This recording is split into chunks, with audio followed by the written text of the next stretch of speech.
economic growth and innovation. Recently, Chairman Doyle and I introduced the Spectrum Innovation Act to accelerate commercial access to the lower 3 gigahertz band. Access to this mid-band spectrum is needed to bring 5G to farms and households across rural America, and I'm proud to have worked with my colleague to come to an agreement on this legislation, which should move through Congress and should be sent to the President's desk. I'm also pleased that we are considering the Extending America's Spectrum Auction Leadership Act of 2022. This legislation extends the FCC's authority to conduct spectrum auctions and issue licenses for 18 months, which will allow the FCC to continue its ongoing work to make more spectrum available for commercial use. Without congressional action, the FCC's authority will expire on September 30 of this year, and I urge swift passage of this bipartisan legislation to avoid any disruption to the FCC's planned auction activities like auctioning the 2.5 gigahertz band. While these are great steps forward, our work is far from over. The FCC, Ntia, and industry must continue to identify opportunities to use spectrum more efficiently, which remains difficult as the demand for wireless technology grows and spectrum resources become more congested. Fortunately, we have engineers at NTIA's Institute for Telecommunications Sciences, or ITS, who play a critical role in advancing technologies that help NTIA better manage federal spectrum resources. ITS played a key role in developing the solutions to spectrum sharing between federal and commercial users in the Citizens Broadband radio service band. Spectrum has been previously been underutilized by the federal government, is now able to be used commercially to promote 5G while protecting federal incumbents. ITS's role will only continue to grow in its importance as spectrum repurposing decisions become more difficult, which is why Mr. Carter's legislation, H.R. 4990, the ITS Codification Act, is so important. This legislation takes an important step forward by strengthening ITS authorities and recognizing the contributions the lab makes to our wireless economy. In order to identify areas where federal spectrum use can be more efficient, Congress must provide NTIA with necessary tools to advance the spectrum management mission. To further this effort, Mr. Guthrie's SMART Act requires NTIA to establish an incumbent informing capability to take a holistic view of how federal users are using their spectrum resources across the government to identify opportunities for new commercial uses while preserving federal missions to keep our country safe. As these spectrum management decisions become more difficult, we must utilize every tool in the toolbox to efficiently use these airways and provide certainty for commercial investment in wireless developments. I am pleased to see the legislation on today's hearing and look forward to discussing these important topics. Thank you, Madam Chair, and I yield back the balance of my time.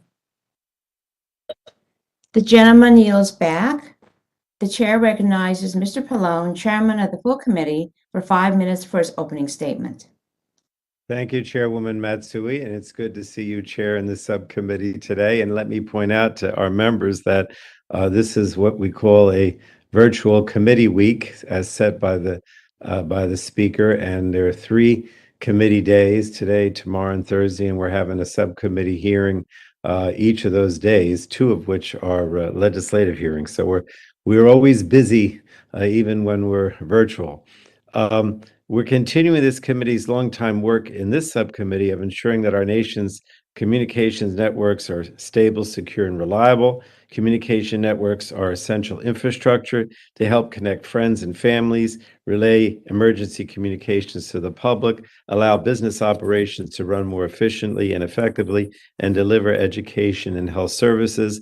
At today's legislative hearing, we'll discuss 5 bills, most of which are bipartisan, on a broad range of proposals aimed at ensuring that these invaluable networks continue to deliver this critical service to consumers.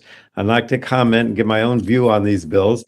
First, I'm pleased that we're considering H.R. 7783, the Extending America's Spectrum Auction Leadership Act, introduced by Representative Davids, Joyce, Welch, and Johnson.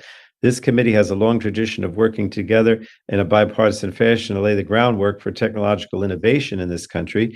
We're called the Innovation Committee, and this legislation is no exception. It will extend spectrum auction authority for the Federal Communications Commission by 18 months from its expiration date later this fall. And as a result, the FCC will be able to hold its planned auction of the 2.5 gigahertz band in July without disruption, and also fully close out auctions that have already occurred. Congress has never let the FCC spectrum authority lapse since authorizing it in the early 1990s, so I'm pleased we're taking this important step forward today.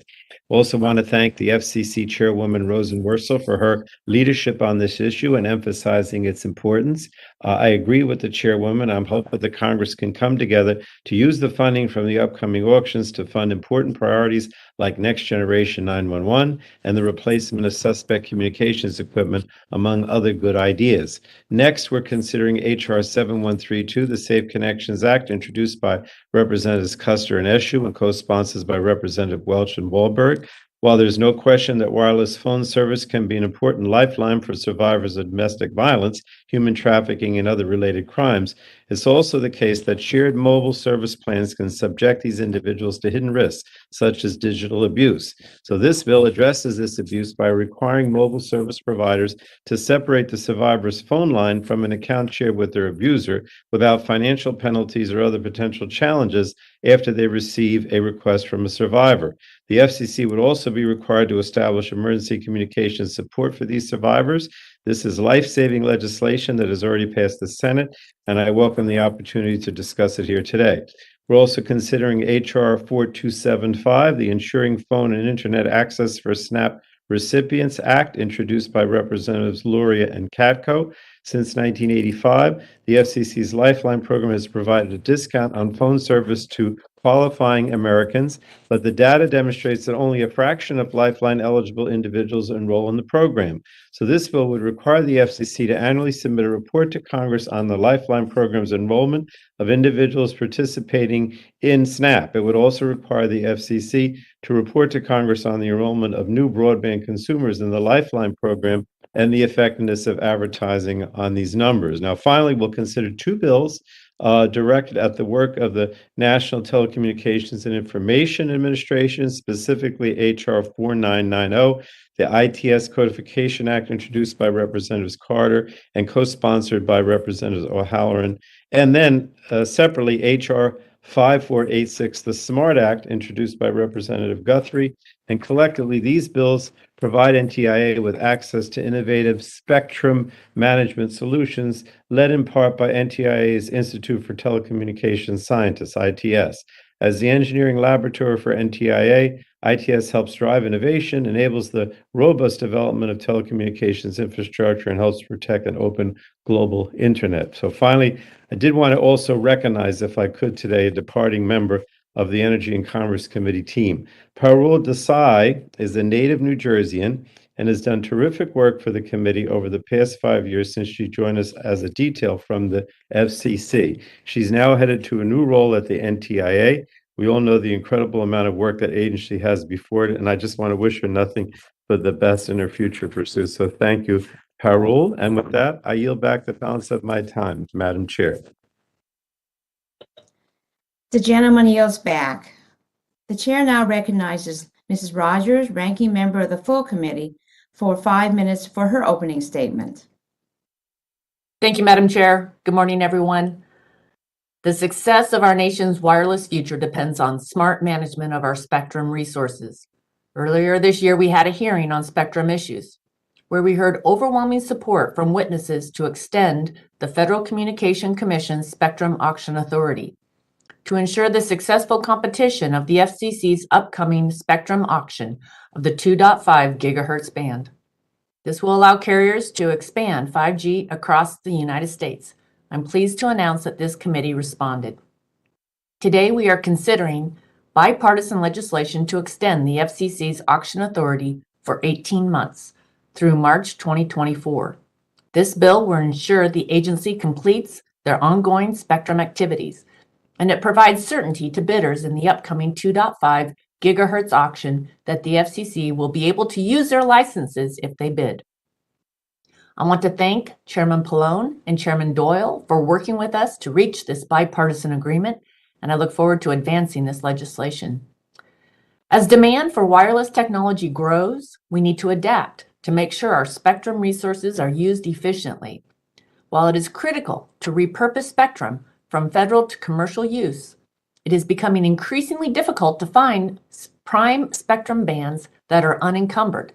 I'm pleased that we're considering my colleague Representative Guthrie's SMART Act today, which requires NTIA to establish an incumbent informing capability. This will allow NTIA to see spectrum usage by agency across the federal government and help them improve spectrum use efficiently while also protecting national security. Representative Carter's bill, the ITS Codification Act, will codify the important duties of NTIA's Institute for Telecommunications Sciences, the government's premier radio frequency laboratory, clarify the agency's responsibilities, and direct them to advance spectrum repurposing opportunities and certify new technologies as we continue to advance American wireless leadership. U.S. leadership in next-generation technology depends on our ability to develop innovative solutions to repurpose spectrum for commercial use. This will ensure spectrum resources are available for future uses not yet known, and maintain the United States' reputation as the #1 place for businesses to invest in innovation and grow the economy. This committee is leading on solutions to make spectrum resources available.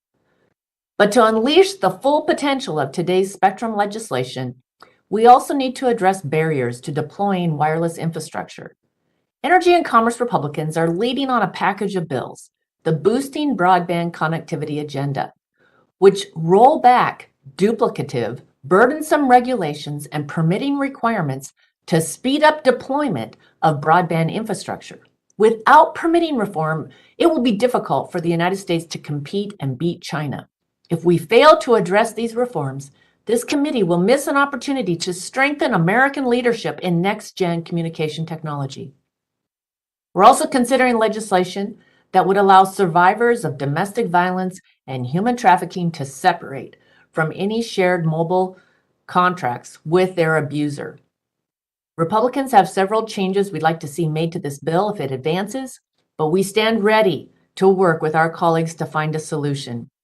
Survivors of domestic violence must have the freedom to have a new start, to be safe and secure, and able to separate from their abuser quickly. This hearing is a great first step to discuss these bills and hear from witnesses about how they will impact the marketplace. I look forward to hearing from all of you, and I yield back the remainder of my time. The gentlelady yields back. The chair would like to remind members that pursuant to committee rules, all members' written opening statements shall be made part of the record. I now would like to introduce our witnesses for today's hearing. Ms. Anna M. Gomez, partner, Wiley Ryan, LLP. Dr. Thomas E. Caudry, assistant professor, University of Georgia School of Law. Mr. Mark Gibson, Director, Business Development and Spectrum Policy, CommScope and Regulatory Officer of the Ongo Alliance.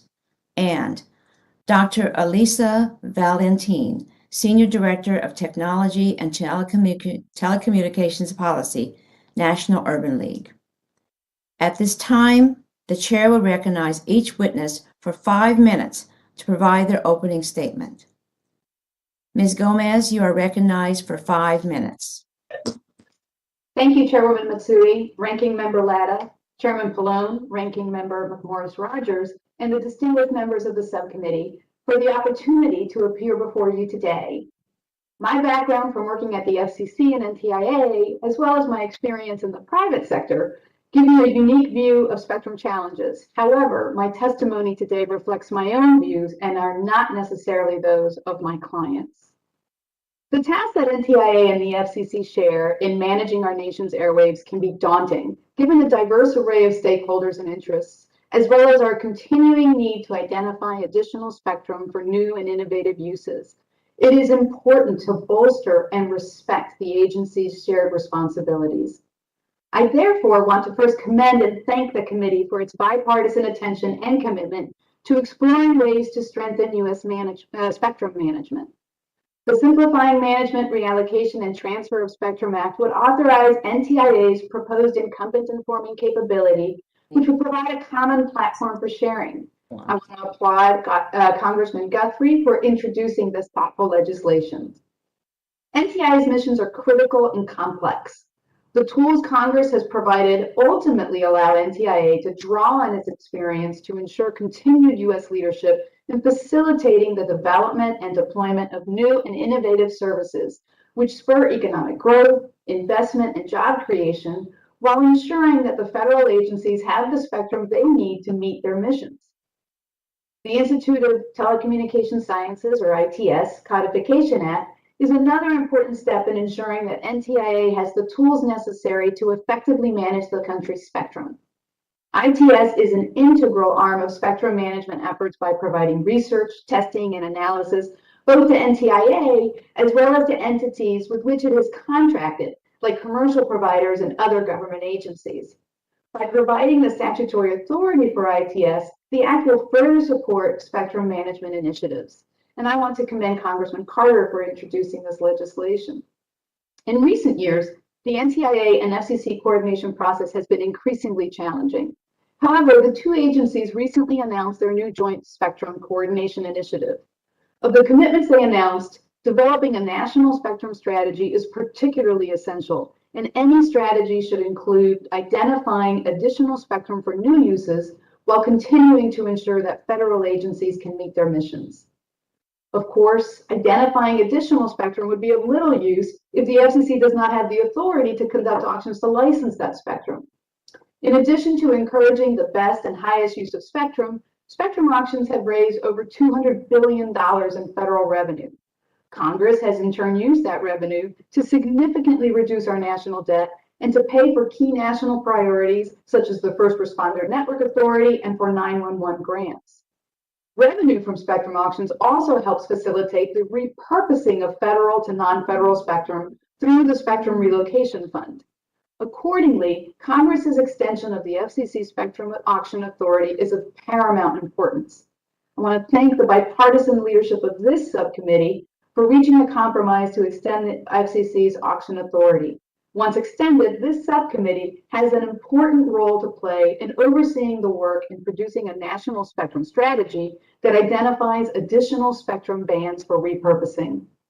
I want to conclude by urging the subcommittee to continue to look for ways to improve the existing spectrum management framework.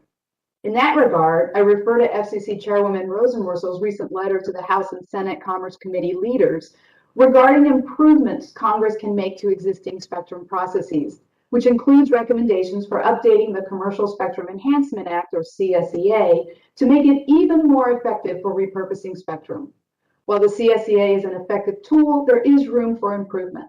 For example, Congress can further incentivize federal agencies by removing the comparable capability limitation, which then would allow federal spectrum users to modernize their outdated equipment as part of the spectrum reallocation process, generating greater incentives to relinquish underutilized or duplicative spectrum bands.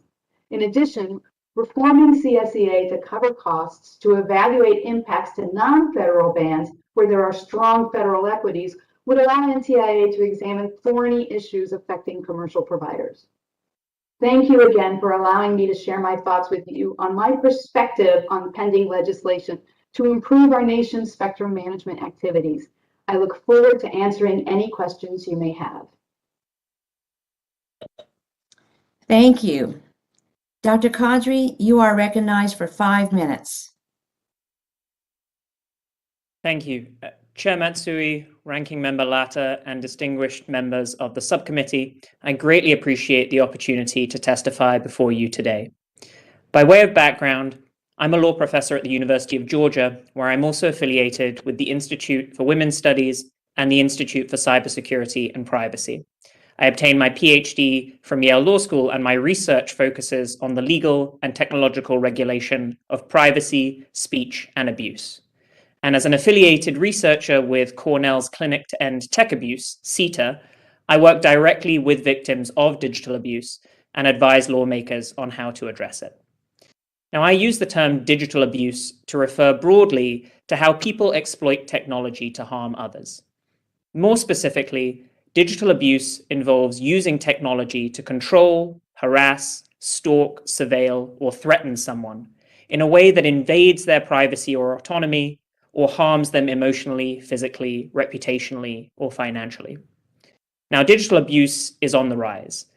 Domestic violence charity Refuge estimates that 95% of its cases involve technology, while the National Domestic Violence Hotline has seen a 155% increase in reports of digital abuse between 2015 and 2018, and those numbers have surely grown during the pandemic. These statistics might initially seem shocking, but 1 in 3 women and 1 in 6 men have experienced abusive relationships. And so given how central digital technologies have become in our lives, their growing role in interpersonal abuse is predictable. Why is digital abuse so harmful? Well, this is obviously a complex question, but one common theme is that abusers use technology to become ever present in a victim's life, or at least to create that impression. Now, though it might be tempting to focus on more sensational topics like stalkerware apps, the work of Dr. Karen Levy and others has shown that digital abuse is often mundane in that it requires little to no sophistication and relies on everyday devices and services. And a classic example of this is family phone plans. Information that an abuser can gather from these plans might exacerbate abuse and even thwart a victim's attempts to escape. And these serious yet underappreciated risks make family phone plans the snake in the grass of domestic violence. These plans let an abuser monitor a victim's calls, texts, and even their precise location of their device. An abuser may, for example, discover where a victim is currently hiding or planning to go, as well as any contact they've had with family members, domestic violence hotlines, or crisis response centers. As Diana Freed, a lead researcher at CETA, has observed, people would come into our clinic and report that the abuser knows where they are. They've left the abuser, they've moved on to a new relationship, new friends, and suddenly all of their contacts have been contacted by the abuser, and there was no idea how this person got the numbers. So though a victim could always abandon their device entirely, this might actually worsen matters if their phone and its number connect them to friends, family, work, and crucial services that can help keep them safe. And if a victim does try to leave a family plan, phone companies often charge high fees of up to $350 per line, in addition to demanding upfront payment for any devices being financed in installments. Now, for many victims, paying these sums all at once will exceed their financial means, especially when their abuser controls their economic resources, as is common with domestic violence. And currently, no federal law allows victims to leave family plans.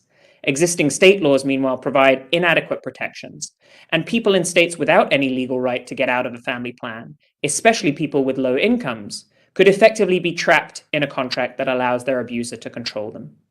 A strong federal law empowering victims to leave family plans would help vulnerable people in all states to cut this dangerous tie with their abusers. The legislation before your subcommittee, the Safe Connections Act, represents significant progress by making it easier to leave family plans quickly, remotely, and for free. Victims rely on phones as a lifeline, but that same technology can simultaneously expose them to abuse. And the Act represents a careful effort to respond to how phones play this essential but complicated role in victims' lives.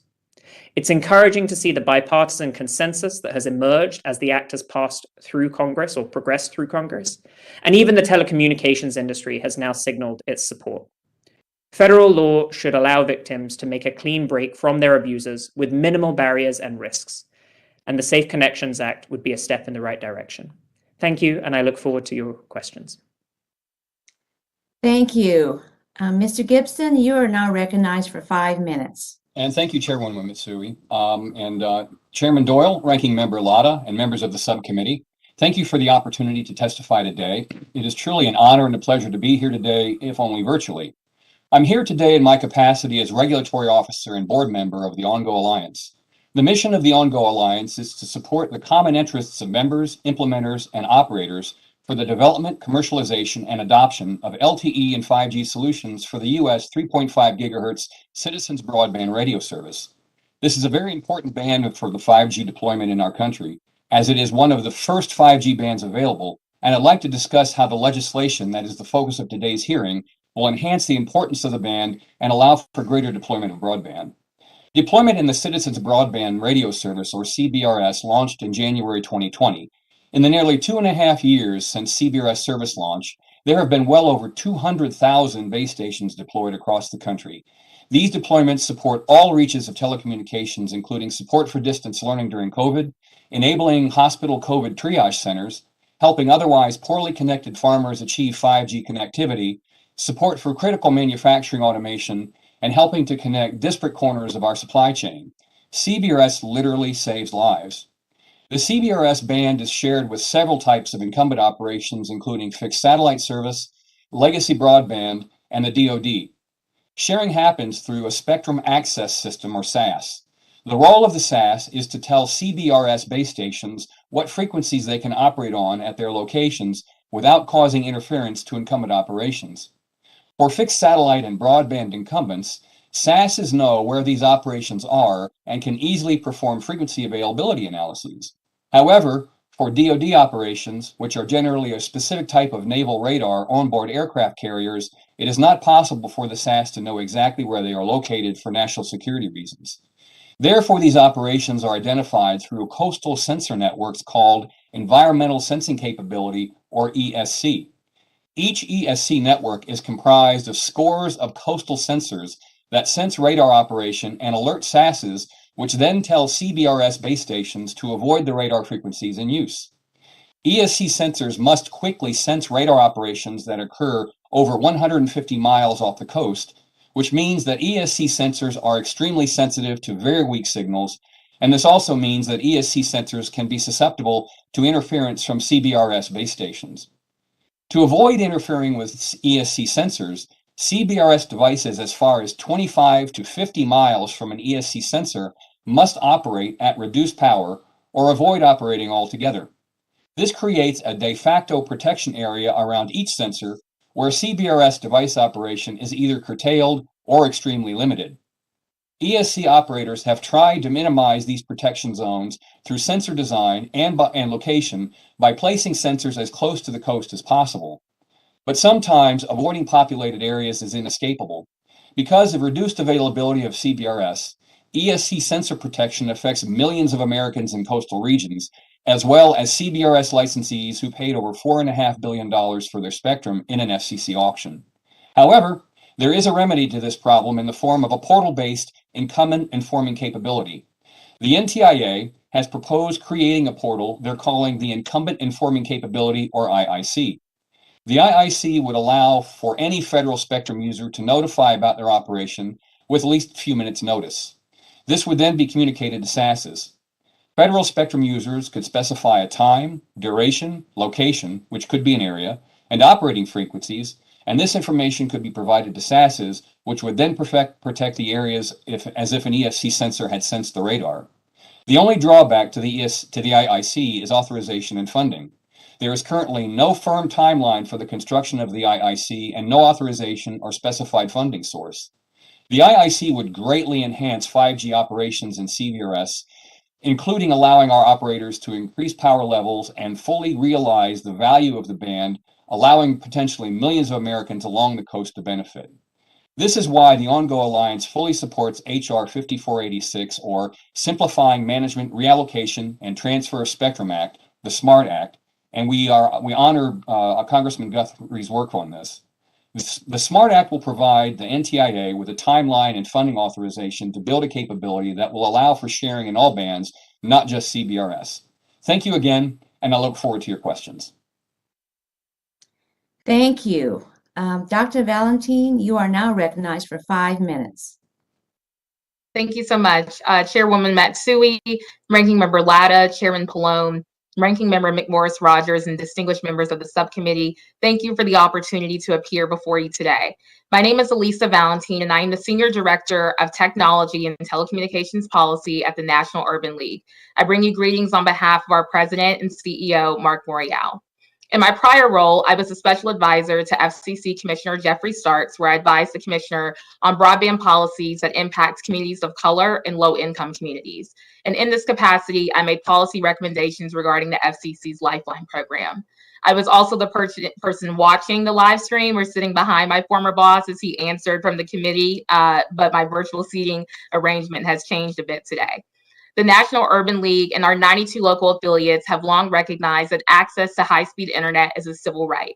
The COVID-19 pandemic demonstrated that everyone needs broadband to learn, work, receive healthcare, and access critical government services, no matter their income, no matter their race, and no matter their geographic location. Last year, the National Urban League published the Lewis Latimer Plan for Digital Equity and Inclusion, where we presented 4 goals, which included deploying networks everywhere, getting everyone connected, creating new economic opportunities to participate in the growth of the digital economy, and using networks to improve how we deliver essential services. We recognize that in order to achieve these goals, we must erase pertinent connectivity gaps, including availability, adoption, and affordability. Today, I will focus on affordability. Nearly 47 million people in the United States are left offline because they are unable to afford broadband, and this disproportionately impacts Black and Latinx households.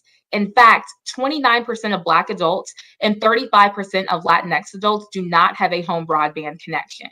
Prior to the pandemic, low-income families were dependent on the FCC's Lifeline program, which was the only federal program focused on providing affordable communication services to low-income households.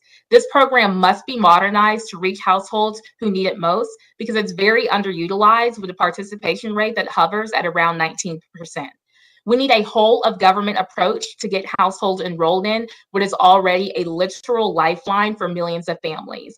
That is why the National Urban League supports the goals of ensuring phone and internet access for SNAP Recipients Act of 2021. Which requires the FCC and USDA to submit an annual report to Congress on enrollment and Lifeline by SNAP recipients. It also requires the Commission to report on projected Lifeline consumers through federal assistance programs and the efficacy of various efforts to advertise the program. The requirements of this bill should be extended beyond Lifeline to include the Affordable Connectivity Program, which was established with the passage of the Bipartisan Infrastructure Law. Almost 12 million households have enrolled in ACP, and estimates show that approximately 48 million households are eligible. Congress, the FCC, and Ntia have recognized that outreach efforts must include the funding of trusted organizations working on the ground. The National Urban League could not agree more. We believe the burden of advertising these programs should not fall solely on the shoulders of advocates seeking to serve the underserved. There needs to be more resources provided. We also think about solutions for the future that can extend the life of the program. Although the National Urban League has not taken a formal position on the spectrum bills being discussed today, we do believe that Congress should consider a number of ways to provide permanent, sustainable funding for ACP, such as using proceeds from spectrum auctions to fund digital equity and affordability efforts. In an era of rising income inequality and increasing dependency on the digital ecosystem, we must recognize that there is a moral imperative and an economic benefit to connecting everyone to high-speed internet, including both workers and small business owners. The National Urban League believes that spectrum auction winners should also be encouraged or incentivized to hire from underrepresented communities beyond entry-level positions, establish diversity hiring goals, and increase supplier diversity. Our organization has taken up efforts to increase equity in companies because we know that Black and Latinx workers and entrepreneurs deserve to experience the economic benefits of this sector. We have reached a critical juncture in history, and it is time to move forward in creating an inclusive technology ecosystem that centers the needs of communities of color and low-income communities. Thank you for the opportunity to provide testimony today, and I look forward to answering your questions. Thank you. We have concluded openings. We will now move to member questions. Each member will have 5 minutes to ask questions of our witnesses. I will start by recognizing myself for 5 minutes. The FCC's 2023 budget estimate to Congress earlier this week expressed confidence that the 2.5 gigahertz auction will likely conclude before the end of fiscal year 22, when current auction authority is set to expire, but it also notes that certain post-auction activities requiring FCC staff resources may continue into fiscal year 23. Ms. Gomez, yes or no? Do you believe extending the FCC's auction authority will help ensure the 2.5 gigahertz spectrum gets to winning bidders without issue? Yes, Chairwoman. Okay. I've long been interested in supporting agencies to find innovative ways to share underutilized spectrum for commercial use. The SMART Act, introduced by Congressman Guthrie, would provide new resources to NTIA to support the development of a new spectrum sharing system to enable more federal and non-federal coordination. Mr. Gibson, why is it important to have a standardized framework for sharing spectrum across federal agencies? And could you describe the potential for the system to support commercial applications? Yes, Congresswoman and Chairwoman Matsui, thank you very much. That's an excellent question. The IIC is a project that the NTIA has conceived to facilitate a job that they are already doing sort of in the background, which is supporting the sharing of spectrum. What the IIC would do, as I noted in my testimony, is allow a more robust capability, thereby doing away with these sensing networks that have been deployed, which sense a federal operation in situations where there may be issues of classification. So the concept of the IIC is to move that responsibility over to the NTIA by allowing them to build an informing portal that federal spectrum users would then put that information into the portal, and then that information would be made available to commercial users with the appropriate protections for classification domains. And so we believe that this is probably one of the best ways to effectuate commercial federal sharing. And as the NTIA have noted, that can operate across all spectrum domains where there is federal commercial sharing. Okay, thank you. While we've made strong progress over the years, freeing up spectrum for commercial use, we need to keep looking for new opportunities to replenish the spectrum pipeline to support 6G, Wi-Fi 6, and satellite broadband.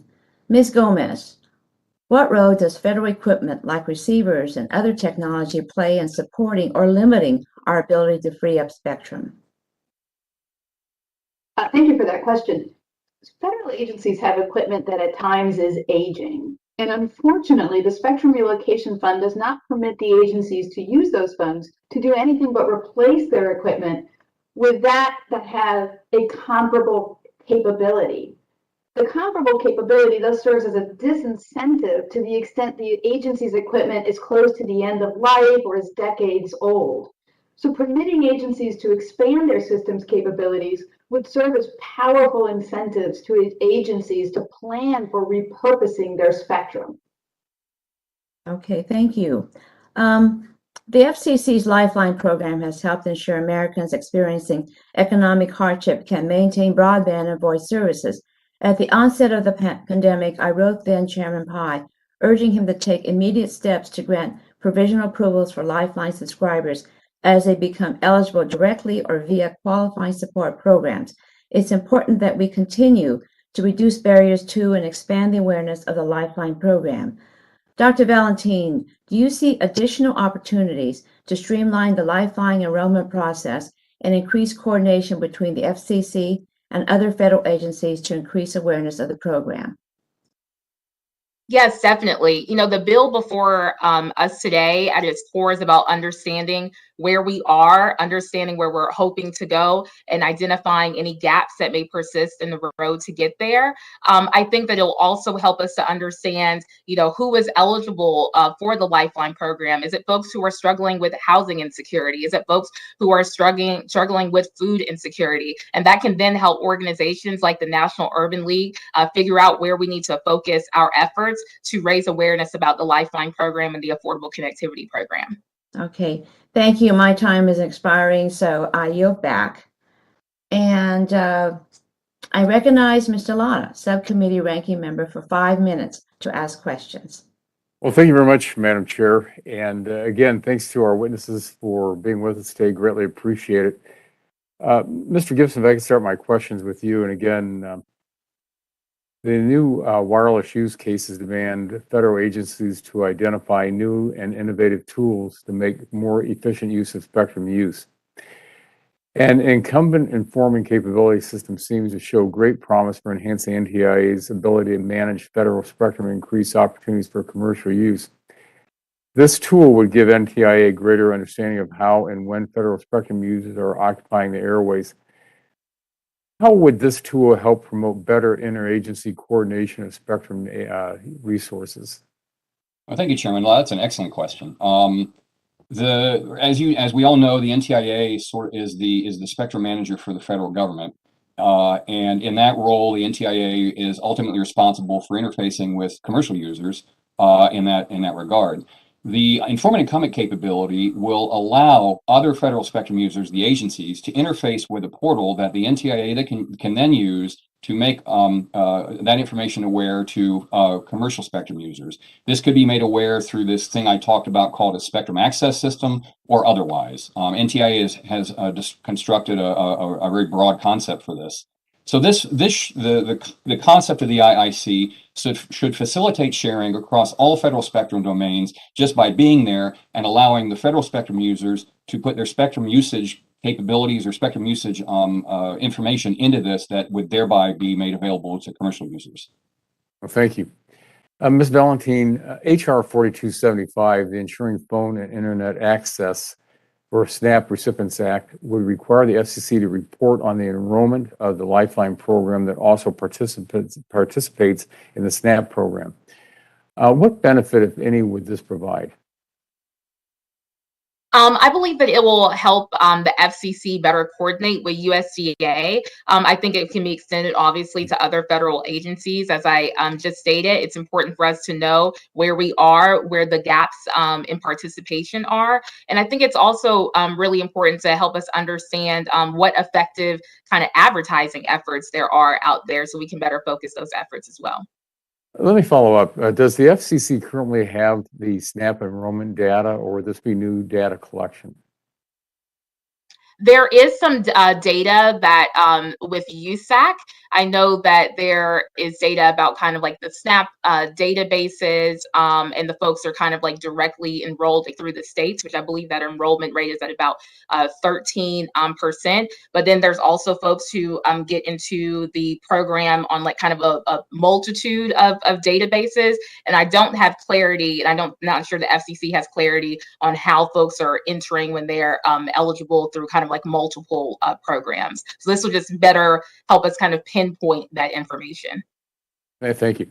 I'm also going to note that there's currently an ongoing discussion required by the infrastructure law as to what the future of the Universal Service Fund should look like in light of all the funding appropriated for the purpose of keeping Americans connected. So I'm not really sure right now if this legislation is necessary at this time. Mr. Gibson, if I could go back to you, a question. The ITS Codification Act will provide additional tools and authority for NTI's Institute of Telecommunications Sciences.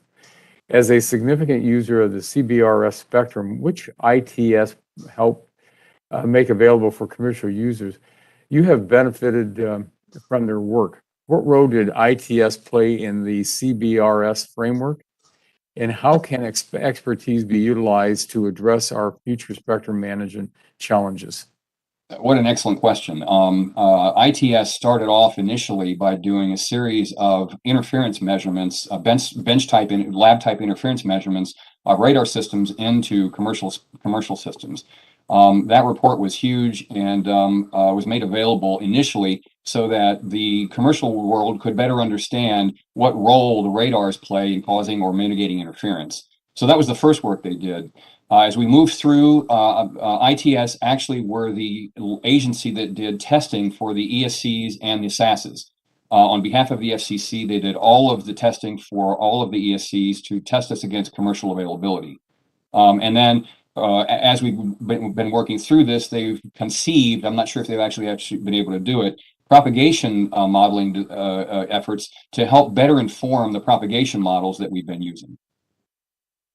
Well, thank you very much. And Madam Chair, before I yield back, I'm going to have to turn my spot over to my good friend from Florida, Mr. Bilirakis, because I'm going to have to be at a fentanyl roundtable. But I really appreciate today's hearing and thank the witnesses and thank you very much, Madam Chair, and I yield back. Thank you. The gentleman yields back. The chair now recognizes Mr. Pallone, full committee chairman, for 5 minutes to ask questions. Thank you, Chairwoman Matsui. I'm going to try to get 3 questions in, so I would ask each of you to only take a minute or so. Ms. Gomez, can you talk to us about how access to spectrum enhances our mobile broadband networks and what consumers and the public will lose if auction authority isn't extended? In 1 minute. Yes, that's a very good question. Thank you. So access to spectrum allows mobile networks to meet broader capacity, speed, and low latency needs of our next generation technologies. And it would be bad for consumers if we lost the ability to auction the licenses, because it would delay disproportionately the rollout of services to consumers. Well, thank you so much. I wanted to ask a little bit about survivors of domestic violence. We know that domestic violence, human trafficking, and other related crimes are a serious concern, and studies indicated that at least 1 in 4 women and 1 in 10 men have experienced sexual violence, physical violence, and are stalking by an intimate partner during their lifetime. So, and too often these abusers use technology and the internet to bully, intimidate, or control a partner. So the question for Dr. Kadri is, how could family mobile service plans place survivors of domestic violence and other related crimes in harm's way?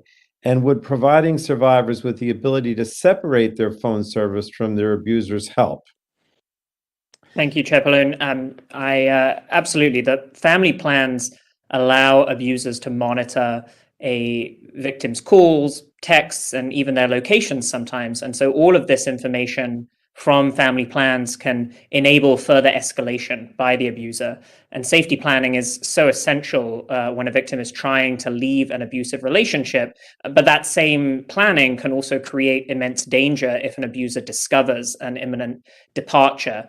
And so as things stand, there are just too many obstacles and risks involved. And we hear these stories all the time in our work at CETA. I'll just mention one briefly. There was a client who was on a family phone plan, and then the abuser left the country permanently. And so this client couldn't, get released from the family phone plan because the abuser couldn't even be contacted. And we have all sorts of other stories where people have struggled to get out of these family phone plans. And the Safe Connections Act could really change these conditions by giving victims a right to leave their phone plans quickly, remotely, and for free. Well, thank you. And then lastly, I want to ask about the Lifeline program, which provides eligible families with phone service so no one would be without a phone line in case of an emergency or keep in touch with friends or loved ones. It's been proven to be an essential program for many people, though we know that just a fraction of the eligible population, just about 19%, believe it or not, is enrolled. So my question is, Ms. Valentin, in your opinion, could the data reporting requirements in HR 4275 help policymakers and community organizations raise awareness of the Lifeline program and ultimately help those who need this help? I mean, obviously, we want more people to sign up, if you would. Yes, thank you for the question. Yes, the data reporting requirements in this bill can absolutely help community organizations raise awareness about the Lifeline program and figure out where we need to target our efforts. And it's also about accountability as it relates to government agencies fulfilling their obligations to help people most in need. At the National Urban League, we understand that access to critical communication services, such as the Lifeline program, directly correlates to economic opportunity for both workers and entrepreneurs. And we want to be able to close those opportunity gaps. Well, thank you so much. Thank you, Chairwoman Matsui. Thank you. The chair now recognizes Mrs. Rodgers, full committee ranking member, for 5 minutes to ask questions. Thank you, Madam Chair. Good morning again. I'm really pleased that we have come together with bipartisan legislation to extend the FCC's auction authority for 18 months. Ms. Gomez, this 18-month extension will allow the FCC to complete the auction of the 2.5 or 2.5 gigahertz band and avoid disruption to the FCC's spectrum operations. However, some people think that the FCC's authority should be extended for a longer term, such as 10 years. What are the benefits of extending the FCC's auction authority for 18 months versus a longer term extension? Yes, thank you, Congresswoman, for your question. I do think a lengthy extension can be very beneficial, but at this point, the 18-month extension is the most practical path at this point in time. We only have a short time left before September 30. We don't have any current spectrum identified, so there wouldn't be any spectrum in the extension of the authority. Don't have a national spectrum strategy either. So it's probably best at this point to extend, but have Congress provide the oversight as the FCC and NTIA develop their national spectrum strategy. Ms. Gomez, as a former Deputy Assistant Secretary of NTIA, you have firsthand experience about the role that NTIA plays in spectrum management. NTIA's federal lab, the Institute for Telecommunications Sciences, ITS, does important work to understand radio frequency propagation and develop technologies to improve spectrum efficiency. What role does ITS play in the federal government? Apologies for the delay in unmuting. ITS plays a very important role in spectrum management, supporting NTIA as it makes its decisions, as well as with regard to federal spectrum use, as well as it coordinates with the FCC on spectrum decisions that might affect federal agencies. It conducts research and development. It conducts testing. It also enters into agreements with other federal agencies to conduct tests for them, as well as with commercial providers. So there's a variety of ways that ITS is important in the spectrum management ecosystem. And as we look to the future of wireless technologies, we know that effective spectrum management is critical to our success. How can we better leverage ITS to promote innovation and continue to compete with China in deploying wireless technology? I'm so glad you raised this question, because ITS is a very important component of spectrum management, as I mentioned. It's also largely funded through these agreements. And so being able to pass the act that is being proposed, being able to draw attention to the importance of its resources, and being able to bolster the ITS functionality, all will help support our efforts both domestically and internationally. Thank you. I appreciate that. Mr. Cadre, earlier this year, the Senate passed the Safe Connections Act to ensure survivors of domestic abuse can separate from a shared phone plan with an abuser. This is important legislation to bring survivors one step closer to a more hopeful, safe, and secure future.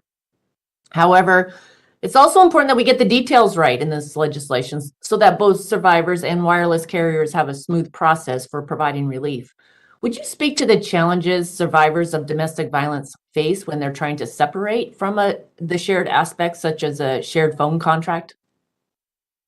Absolutely. Thank you, Congresswoman. So the obstacles are many and varied, but I'll just focus on a couple since I know time is short. For one thing, it can be quite difficult to even detect this level of surveillance that goes on through family phone plans. And so some victims are just frankly unaware of it. But then when they do become aware, trying to actually protect themselves can be a real challenge. Oftentimes, phone companies won't allow for changes to the accounts unless they have the primary account holder's permission, which in many cases will be the abuser themselves.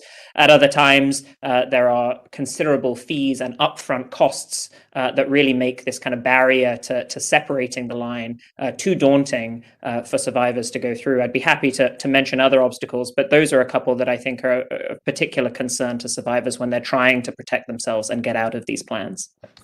Well, thank you. And do you think including a remote option to request a line separation might be part of the answer?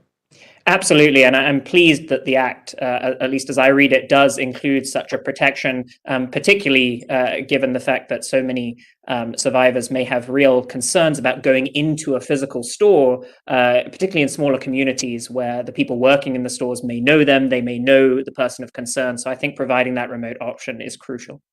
Super. I appreciate your insights and your work. I yield back. Thank you.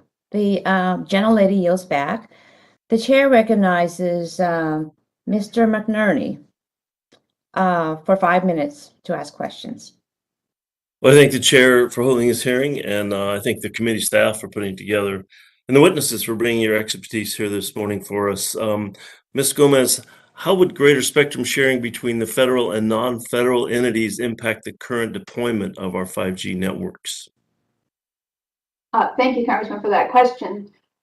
Sharing is certainly a tool in the toolbox for 5G deployment. As it becomes more and more challenging to identify additional spectrum, sharing enables us to find new ways to obtain spectrum. But of course, it continues to be preferable to provide cleared spectrum for auction to enable infrastructure providers and manufacturers the certainty they need to make the necessary investments to establish U.S. leadership in 5G and beyond. Well, I mean, do you think moving toward a more agile spectrum sharing environment will blur the lines between licensed and unlicensed spectrum? Ms. Gomez?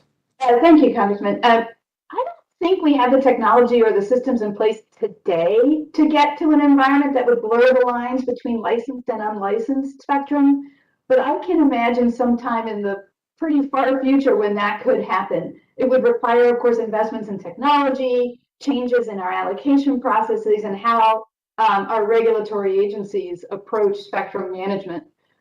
But in the meantime, unlicensed spectrum has been hugely successful with a tremendous impact on the economy. But there is also an important place for licensed spectrum. So, as I mentioned, for auctions to succeed, the participants must have the certainty necessary that makes them willing to invest in the auction as well as to invest in deploying the network. Well, thank you. Again, the spectrum sharing framework outlined in the SMART Act includes a system to enable time-based spectrum sharing. So, Ms. Gomez, what degree of automation would be required to ensure successful implementation? And do you see a role for artificial intelligence and machine learning in time sharing and distribution of the spectrum?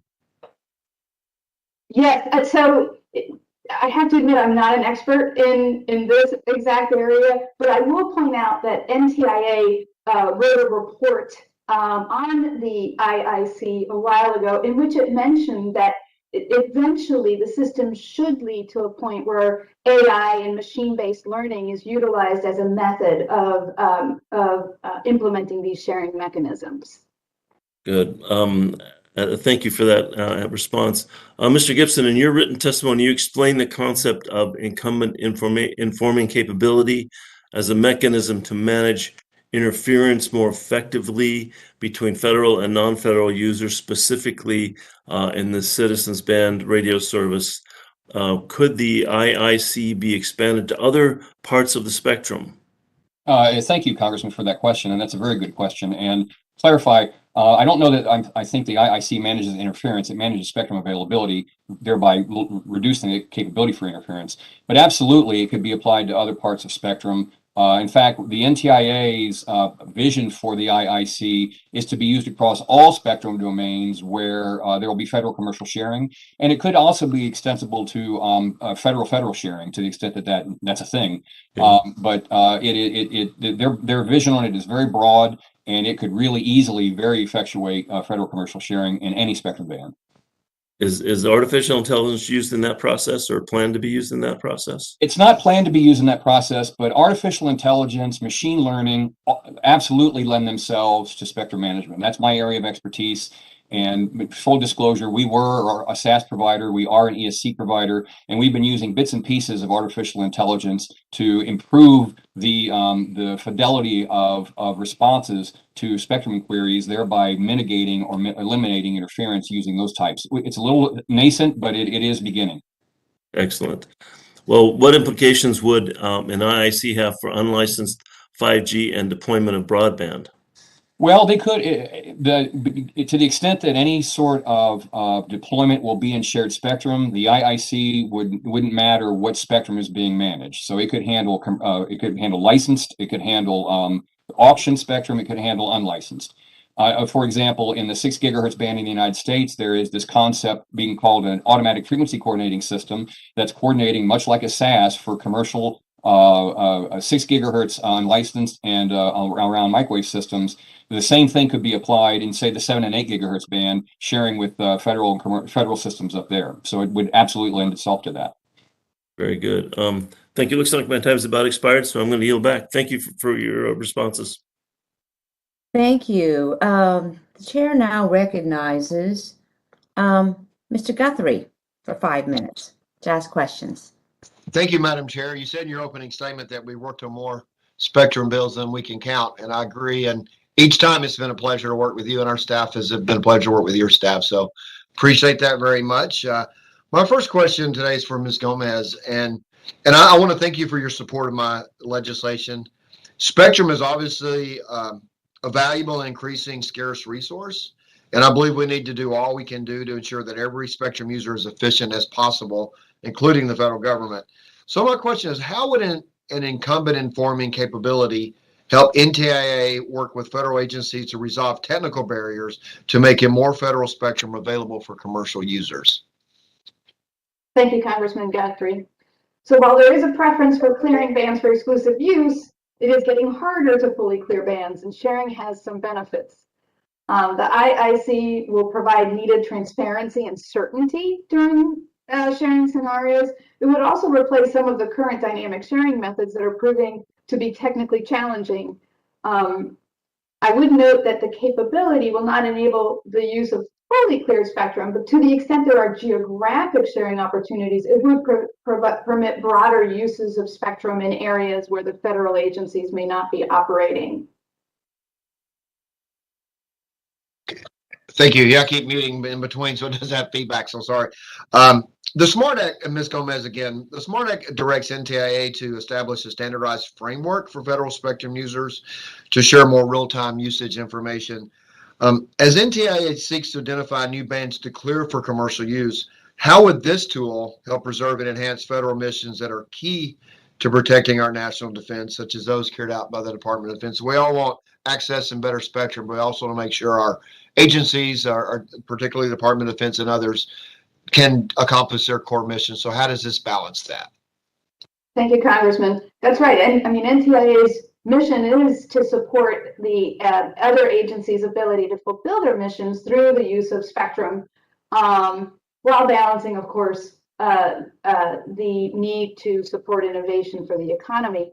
The IIC would enable federal missions to continue using their spectrum, but on a shared basis. So it gives a broadening opportunity to access more spectrum while permitting the agencies to continue to utilize them. Okay, thank you. And one of the bill we're discussing is focused on sharing. I want to reiterate my continued support for making additional spectrum available through auctions or licensed commercial use.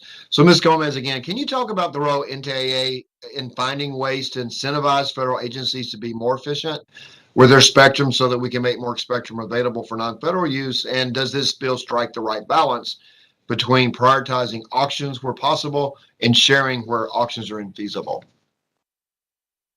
Thank you, Congressman Guthrie. I'm really glad you asked me that question because it's something I feel very passionate about.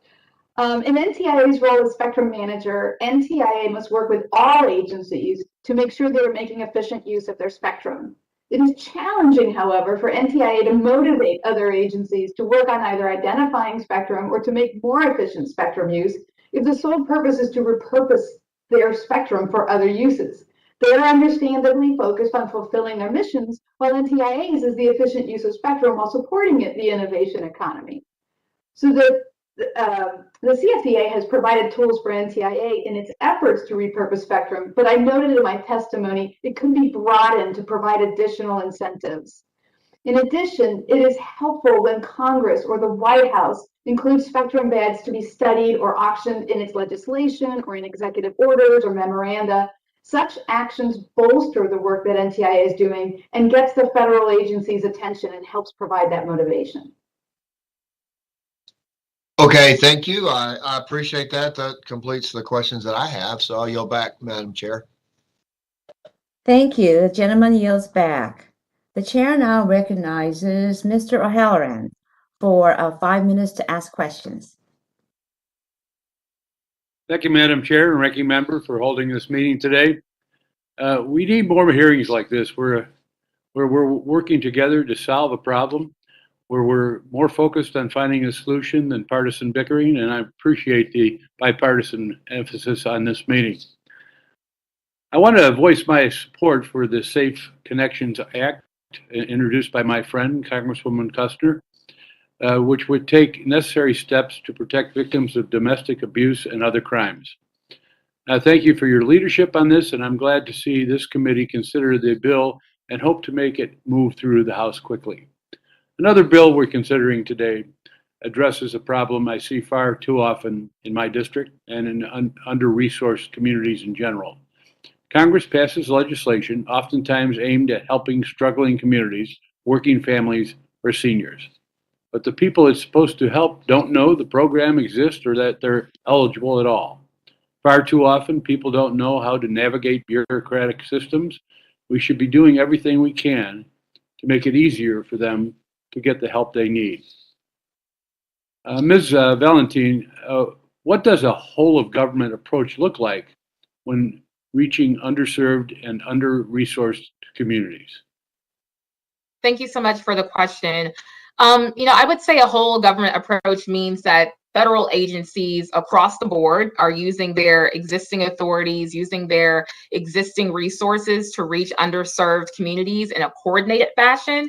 Eligibility for programs like Lifeline and the Affordable Connectivity Program, are based on eligibility for other federal assistance programs, but far too often, federal agencies are working independently to administer their respective assistance programs.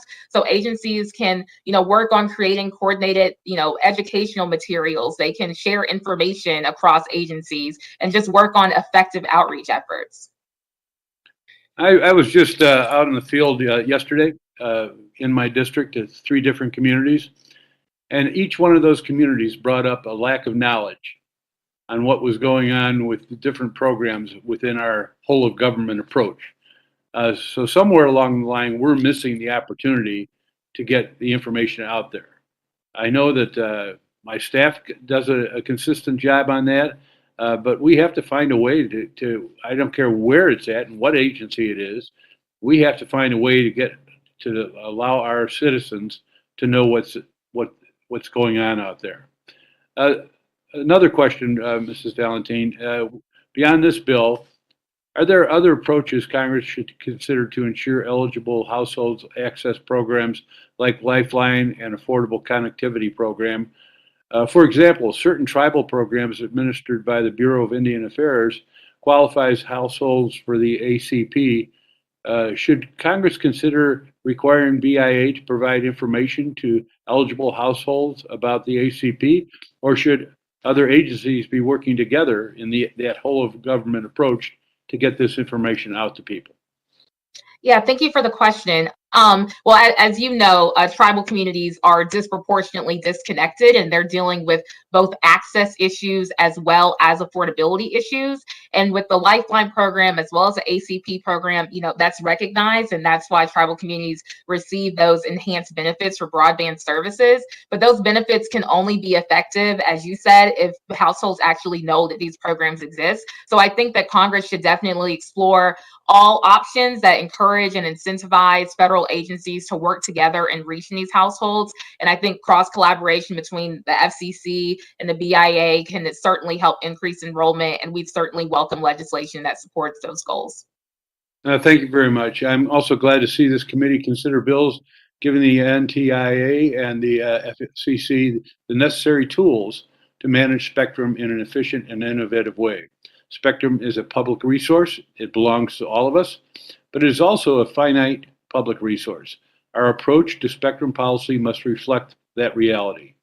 Ms. Gomez, what actions can and should the FCC and the NTIA take to ensure that spectrum bands are used as efficiently as possible? Thank you, Congressman, for your question. The FCC and NTIA are constantly trying to evolve what they do to ensure spectrum bands are used as efficiently as possible. But from a high level, I would say, number one, increasing transparency as much as possible. Sometimes this can be difficult with sensitive or classified systems, but the more knowledge that we have about how spectrum is being used, the more creative ways we can come up with using spectrum more efficiently. Oh, I see we're out of time. Planning as far ahead as possible and participating in research and development. Thank you very much, Madam Chair. I yield. Thank you. The gentleman yields. The chair now recognizes Mr. Bill Rodgers for 5 minutes to ask questions. Thank you, Madam Chair. Appreciate it very much.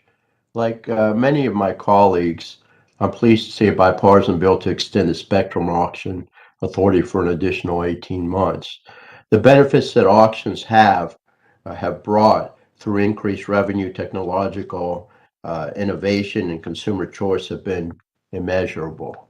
Ms. Gomez, if this legislation is not signed into law and the FCC's auction authority is severely restricted, what implications does that have on the international stage? And would we be allowing our international competitors, unfortunately like China, to have a leg up on leading the future of technology? Yes, Congressman, that's a very important point. I do think it would have a significant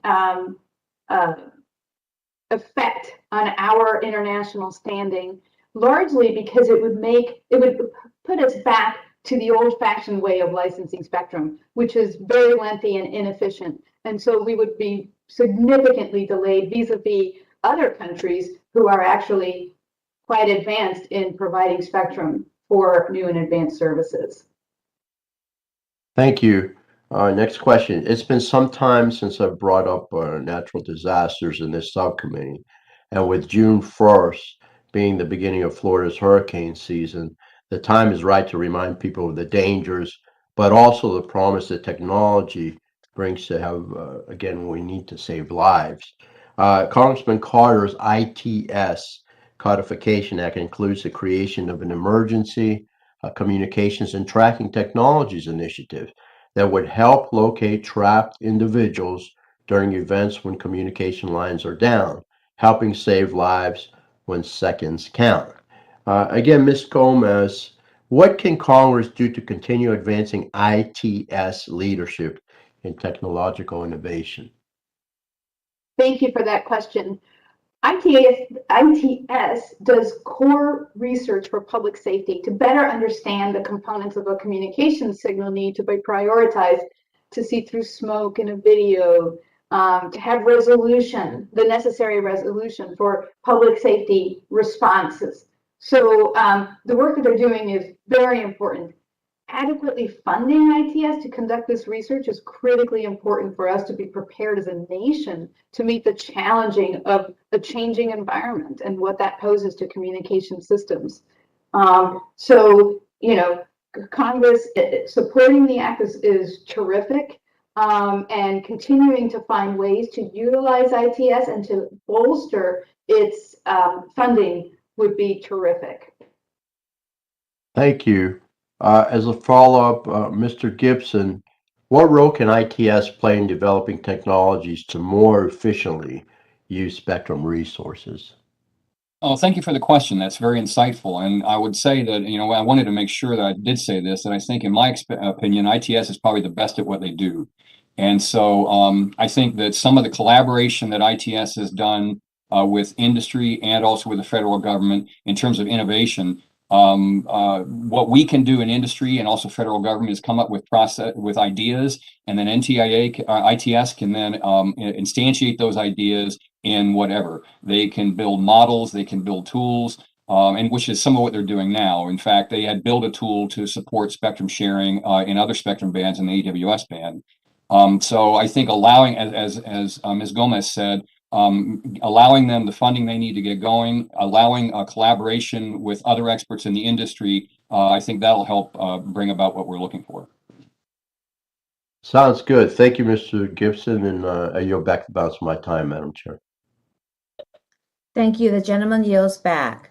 The chair now recognizes Mr. Soto for 5 minutes to ask questions. Thank you, Madam Chair. The internet is integral to our daily lives. From online education to e-commerce, telehealth to smart agriculture, access to high-speed internet is essential for all Central Floridians. We made a big promise and put our money where our mouth was with the infrastructure law, $65 billion for high-speed internet, for rural broadband. It's going to be key for rural areas of Florida, as well as low-income areas of Florida that right now don't have equal access to internet. General auction for an additional 18 months makes sense. We must carefully make spectrum available to the private sector, balanced against defense and aviation concerns, and this is going to help us with that right balance. And I applaud the SMART Act, which is going to standardize spectrum sharing framework. We also see more specific legislation on the agenda today to help victims of domestic violence and human trafficking by requiring providers to approve separate lines. Can you imagine? And I've heard horror stories in our district of victims being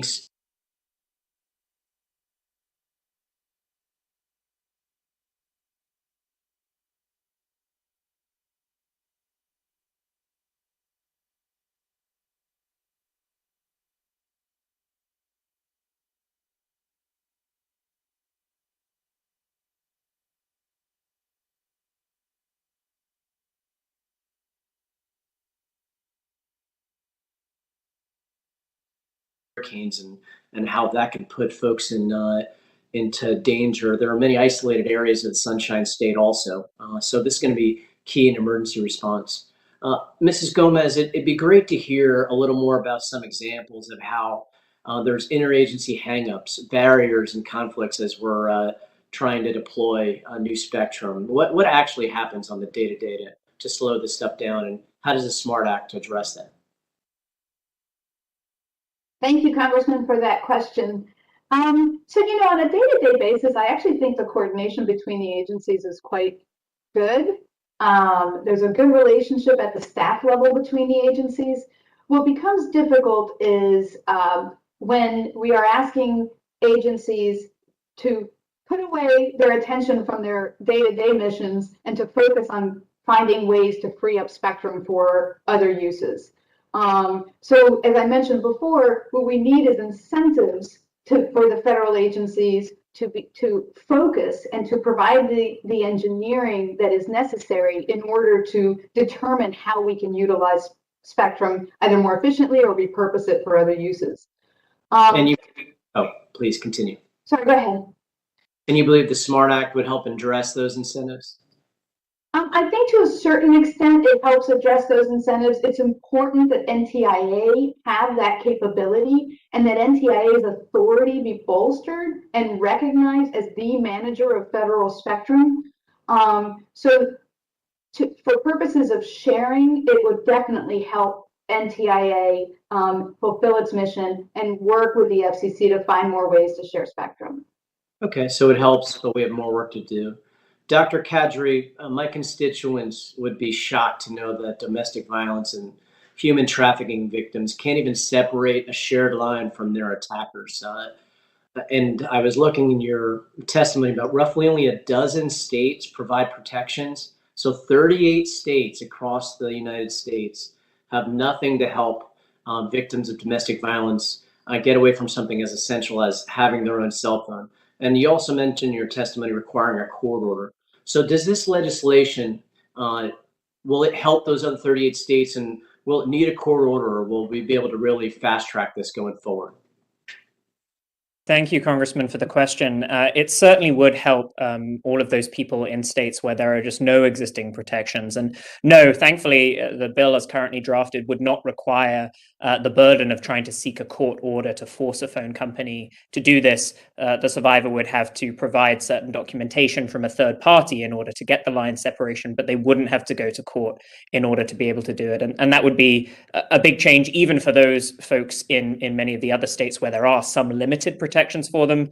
But as you point out, for those folks in other states who currently lack any legal recourse to do this, it would make a big difference. Thanks, Dr. Kadri, and I'm proud of this legislation to make sure we're empowering victims, and I yield back. Thank you. The gentleman yields back. The chair now recognizes Mr. Long for 5 minutes to ask questions. Thank you, Madam Chairwoman. And Ms. Gomez, you can probably see on the wall behind me my 42-year-old auctioneer license plate from here in Missouri. And so I've got a long history auctioneering before I went to Congress 12 years ago. And the FCC spectrum auctions have helped create the wireless services that we all enjoy today. Congress can take a little bit of credit for this success story also. With one exception, every time Congress extended the FCC auction authority, we told the FCC to auction spectrum. It seems to me that this short-term extension will give Congress the time we need to find the right bands in which to auction. Ms. Gomez, isn't that why a short-term extension of FCC's auction authority, as included in H.R. 7783, makes the most sense? Yes, Congressman, I agree. It makes the most sense for the reasons you articulate. Thank you. And also, sticking with you, Ms. Gomez, the National Telecommunications and Information Administration, NTIA, of course, is statutorily, easy for me to say, statutorily responsible for representing federal views on spectrum matters before the FCC, and FCC actions may affect a federal user's spectrum use. In recent years, this process has gained public attention. How would standardized framework contemplated in the SMART Act improve NTIA's ability to represent federal views? Thank you, Congressman, for that question. So the SMART Act will both provide NTIA with a more transparent and efficient tool to permit it to enable the sharing of federal spectrum. It also recognizes that NTIA is the manager of federal spectrum and bolsters its status by that recognition. Okay, and why is it important that NTIA retains its role as the spectrum manager across all federal agencies rather than have each agency manage their own spectrum use? Thank you, Congressman. This is a very important issue. NTIA must retain its role as the spectrum manager across all federal agencies. There's an important distinction between the agencies, which are spectrum users, and NTIA, which manages spectrum used by federal agency. Placing the responsibility for managing spectrum within the spectrum user, whether it's a federal agency or a commercial user, would present an inherent conflict of interest. Even the FCC doesn't manage its own spectrum. Rather, because the FCC is a federal user, NTIA manages its spectrum. So the federal agencies each have their own missions to accomplish, and managing spectrum efficiently is not among those missions. NTIA has to balance its duty to ensure that federal agencies can perform their missions with its duty of working with the FCC to enable new and innovative uses to enhance the U.S. economy. To perform this mission well, NTIA must remain the regulator and be charged and bolstered as the agency that makes these difficult decisions. Okay, thank you. And I told you I was a fast talker, so Madam Chairwoman, I yield back 1 minute and 45 seconds. Thank you, Mr. Long. The chair now recognizes Ms. Rice for 5 minutes to ask questions. Thank you so much, Madam Chair. And Ms. Gomez, I'd like to continue along with Rep. Long's questions. I hear you on NTIA remaining the manager of all the spectrum. And what I've heard a lot about is ways that we can make that management more efficient. I'd just like to go back a step. Can you tell us the ways that spectrum is being inefficiently used? In order for us to make sure that we come up with ways to make sure that the management is as efficient as possible, and maybe give examples of either specific bands that have historically been underused or that are ripest for repurposing? Thank you for that question, Congresswoman. So NTA actually has an interestingly efficient way of managing spectrum in that it actually facilitates more sharing between federal agencies than what you see at the FCC's licensing process, which tends to be more exclusive licensing. That can also create certain inefficiencies. For example, when NTIA approves systems that have similar products, but they're utilizing different bands for those products for different reasons. This happens in, for example, the 1. Gigahertz band, where you have FAA sensors, you have DoD, you have, I believe it's NOAA, that have similar uses, similar products that they utilize, but they're utilizing them in ways that really could be consolidated, and therefore there could be more spectrum freed up. So that's one example of inefficiencies that could be addressed. And are we addressing them, or how do we address them so that we make sure that that this limited finite universe that we have is managed most efficiently? Well, honestly, I think yes, of course, NTI is constantly studying ways to make the uses more efficient. Giving them the tools to be able to upgrade their spectrum management systems, which are quite antiquated at this point, would be really helpful. Increasing the transparency of federal uses. And as I mentioned, increasing the incentives for federal agencies to study their own systems and to find ways to move or repurpose the ones that they have so that we can free up additional spectrum for new uses. Well, thank you so much, Ms. Gomez. That's very helpful. I would like to turn to Dr. Valentine, if I can, for a sec. Legislation like HR 4275 is important because it's going to help Congress understand why eligible, and we've talked about this all morning, but why eligible individuals end up enrolling, and more often why they don't enroll in Lifeline. While this bill is focused on Lifeline enrollment in SNAP eligible individuals, it should offer important lessons for every agency and program that qualify a consumer for Lifeline. So for instance, more than 10% of Lifeline beneficiaries are veterans, even though just 0.08% of participants, that's 1 out of every 1,000, qualify for the program through their veterans pension or survivor pension. So Dr. Valentine, are there ways for the Department of Veterans Affairs and other relevant agencies to improve coordination and outreach around the Lifeline and ACP program so that more qualifying veterans are able to take full advantage of the program? Thank you so much for the question. As the daughter of 2 veterans, the sibling of a veteran, I'm really glad that you raised this because I think that veterans are often a group that's left out of these conversations when we're talking about the digital divide. And they make so many sacrifices for our country. And there's also folks who deal with kind of multiple levels of marginalization. For example, Black veterans, 1/3 of all veterans experiencing homelessness are Black veterans. And I do think that we need a whole of government approach to getting households enrolled in the Lifeline program, in the affordable connectivity program as well.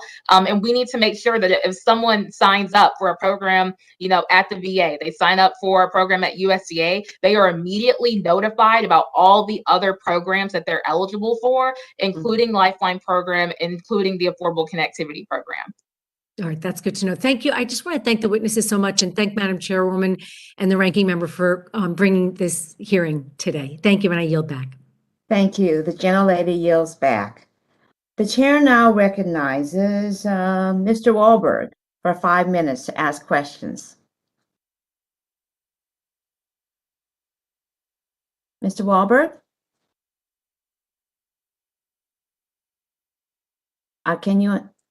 Mr. Wahlberg, are you hearing us? We can't hear you. Okay, let's go on to somebody else. Schrader? Long. No, Long's already done. Okay. Is Mr. Can you Carter? hear me now, Madam Chairwoman? Yes, I can. Thank Sorry you. about that. Okay, Sometimes technology doesn't work in a tech committee, I guess. understand. I thank the witnesses for being here today, and today's hearing touches on a number of extremely important bills for both consumers and businesses. But first, I want to highlight the importance of H.R. 7132, the Safe Connections Act. I joined my colleagues, Representative Eshoo and Custer, as lead Republican on this legislation because no one should ever have to make the choice between staying connected and staying safe. This bipartisan bill allows survivors of domestic violence, stalking, and other harms to separate their phone line from any cell phone plan shared with their abuser without having to worry about financial penalties or other requirements. It also directs the FCC to examine further ways to support and protect survivors after they disconnect. Shared plans can be used by abusers to continue stalking or controlling their victims, and fees and arduous paperwork should not be another impediment to survivors getting to safety. I'm extremely heartened by the broad support this legislation has had. The wire industry worked closely with domestic violence groups to come to an agreement that passed the Senate by unanimous consent, and I know that we here in the House can do the same. Dr. Cordry, your testimony outlines the patchwork of state laws that currently exist to address digital abuse and shared mobile service contracts. In what ways does the Safe Connections Act strengthen current laws to make gaining digital freedom easier for survivors, and also what gaps still remain? Thank you, Congressman, for the question. The Safe Connections Act, I think, really sets a really solid foundation from which we can kind of expand protections for survivors. So it sets a really good base in making it easier, cheaper, and more accessible for survivors to be able to get out of family phone plans that do pose them the risks that I've discussed this morning. And then it also empowers the FCC, I think, to engage in some really wise and innovative rulemaking to try and provide further protection. So I think, for example, the provision in the bill that's before you that would have the FCC look into removing or concealing communications with domestic violence hotlines from phone bills would be of crucial importance to survivors as they try and safety plan and get out of an abusive relationship. And similarly, the efforts to expand access to the Lifeline plan, as my fellow expert today, Dr. Valentine, has, I think, so compellingly told us, is just so essential in trying to close that digital divide. So I really commend those aspects of the bill. Thank you. Also, Dr. Kadri, the legislation tasks the Federal Communications Commission with determining which program, the Lifeline Program or the Affordable Connectivity Program, is best suited to provide emergency communication support to survivors. Which of these programs, if I could ask, do you recommend for this purpose? Congressman, I can't say that I have a firm view either way on that one. I would sort of defer to the expertise somewhat of those, within the FCC who really engage with those programs. And I think actually some of the other legislation that's before your subcommittee today to try and gain a better understanding of how these programs are used, or unfortunately more often not used by people, could be really important in trying to figure out which of the plans make the most sense. But I do think that providing that kind of support through one plan or the other would be of great importance to survivors. Thank you. While all of my questions have been asked about H.R. 7783, I do want to applaud that legislation, the Extending America's Spectrum Auction Leadership Act. This short-term extension will ensure that we have an uninterrupted and well-coordinated spectrum pipeline, and it is key to the United States remaining leader in 5G deployment and beyond. And for that reason, the continued efforts in this legislation need to be done, need to be carried out, and I certainly stand in strong support. With that, I yield back my remaining 38 seconds. Thank you. The gentleman yields back. The chair now recognizes Mr. Schrader for 5 minutes to ask questions. Thank you very much, Madam Chair. Appreciate the hearing we're having here today. Mr. Gibson, interference is a potentially huge hazard to the aviation industry, both military and civilian. Want to know if you could speak to the issues about wireless interference and what's the state of testing going on to make sure with the spectrum availability auctions that are going on that that would be minimized or if at all possible, potentially eliminated. We've had discussions in this committee about interference for quite some time, and what are the standards and how are they being allocated at this point in time? Oh, that's an excellent question. And there's a lot of areas where that's pertinent. One of you may be thinking about is the interference situations with radar altimeters. I'm not in the middle of that and probably am not qualified to comment on that other than knowing the issues as a pilot. And what I do know is there's a lot of work being done with key leadership and key engineers from the FAA, from the FCC, and with wireless carriers, and they're doing their level best to mitigate that. The new band that's being considered, where there may be some aviation interest, is the 3100 to 3450 megahertz band. In that band is AWACS operations. Yeah. And so there's no, at least from what we know about it, and this information is some of this information is classified and some of it's coming to us piecemeal. The interference issues there are with respect to the onboard radars. So there's no safety of flight interference issues there in that band. And then there's just generally potential interference issues with aviation in general, for example, like potential for interference with navigations commission. Like, for example, we were familiar with the issue that occurred years ago with potential interference with GPS. A lot of that stuff is being dealt with now in the context of studies that are being taken care of both in the Ntia and the FCC. And for the most part, the only major issue that we're still facing right now with that is the one that's going on in the C band, and as far as I can tell, that's on the path to being resolved in time. A related question is there a time frame within which it seems like if we're doing all the spectrum auctions, it would be extremely important to have this issue resolved, at least for the near term until we learn differently based on the best knowledge at hand about what interference potential there is, federal and non-federal agencies as well as military and civilian aviation. Seems like we ought to have this figured out before we go too far down the line going forward, and realizing that our best efforts and knowledge at this point might change, but at least have a standard protocol that everyone should count on. That's an excellent point, Congressman. And with respect to the C-band, that effort is ongoing. The auction happened. What I can tell you that's going on in the 3100 to 3450 meg band, as you well know by the acts and the legislation, that band won't be auctioned before, I think, no earlier than November of 2024.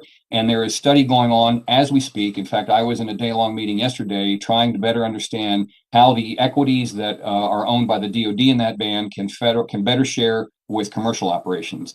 And our goal in that work is to establish better understanding of use cases, both from federal, mostly DoD, and commercial use, and then try to effectuate solutions for sharing. And we all understand that the primary goal is to not have interference, especially with some of the DoD systems that are being dealt with, but also with commercial systems. Yeah, it would seem important for our committee to have a hearing on this, bringing the FCC and NTIA in and have a discussion about timeframes and working with civilian and other federal agencies and come up with a game plan. Otherwise, we may be ending up still studying things as these auctions transpire.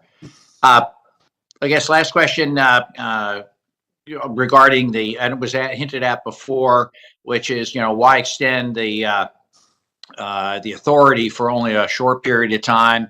Understood the answer to be, well, we don't have any auctions coming up at this point in time. But I mean, it seems to me, why are we not just extending the authority for the FCC to do these auctions indefinitely? They will take time. A great deal of work goes into studying the effects and who's interested, who's not, what the potential problems might be. So why are we not at this point in time just giving this authority to the FCC so we don't have to revisit it every so many months and put it at danger? Well, I think Ms. Gomez made a very good point about that early on.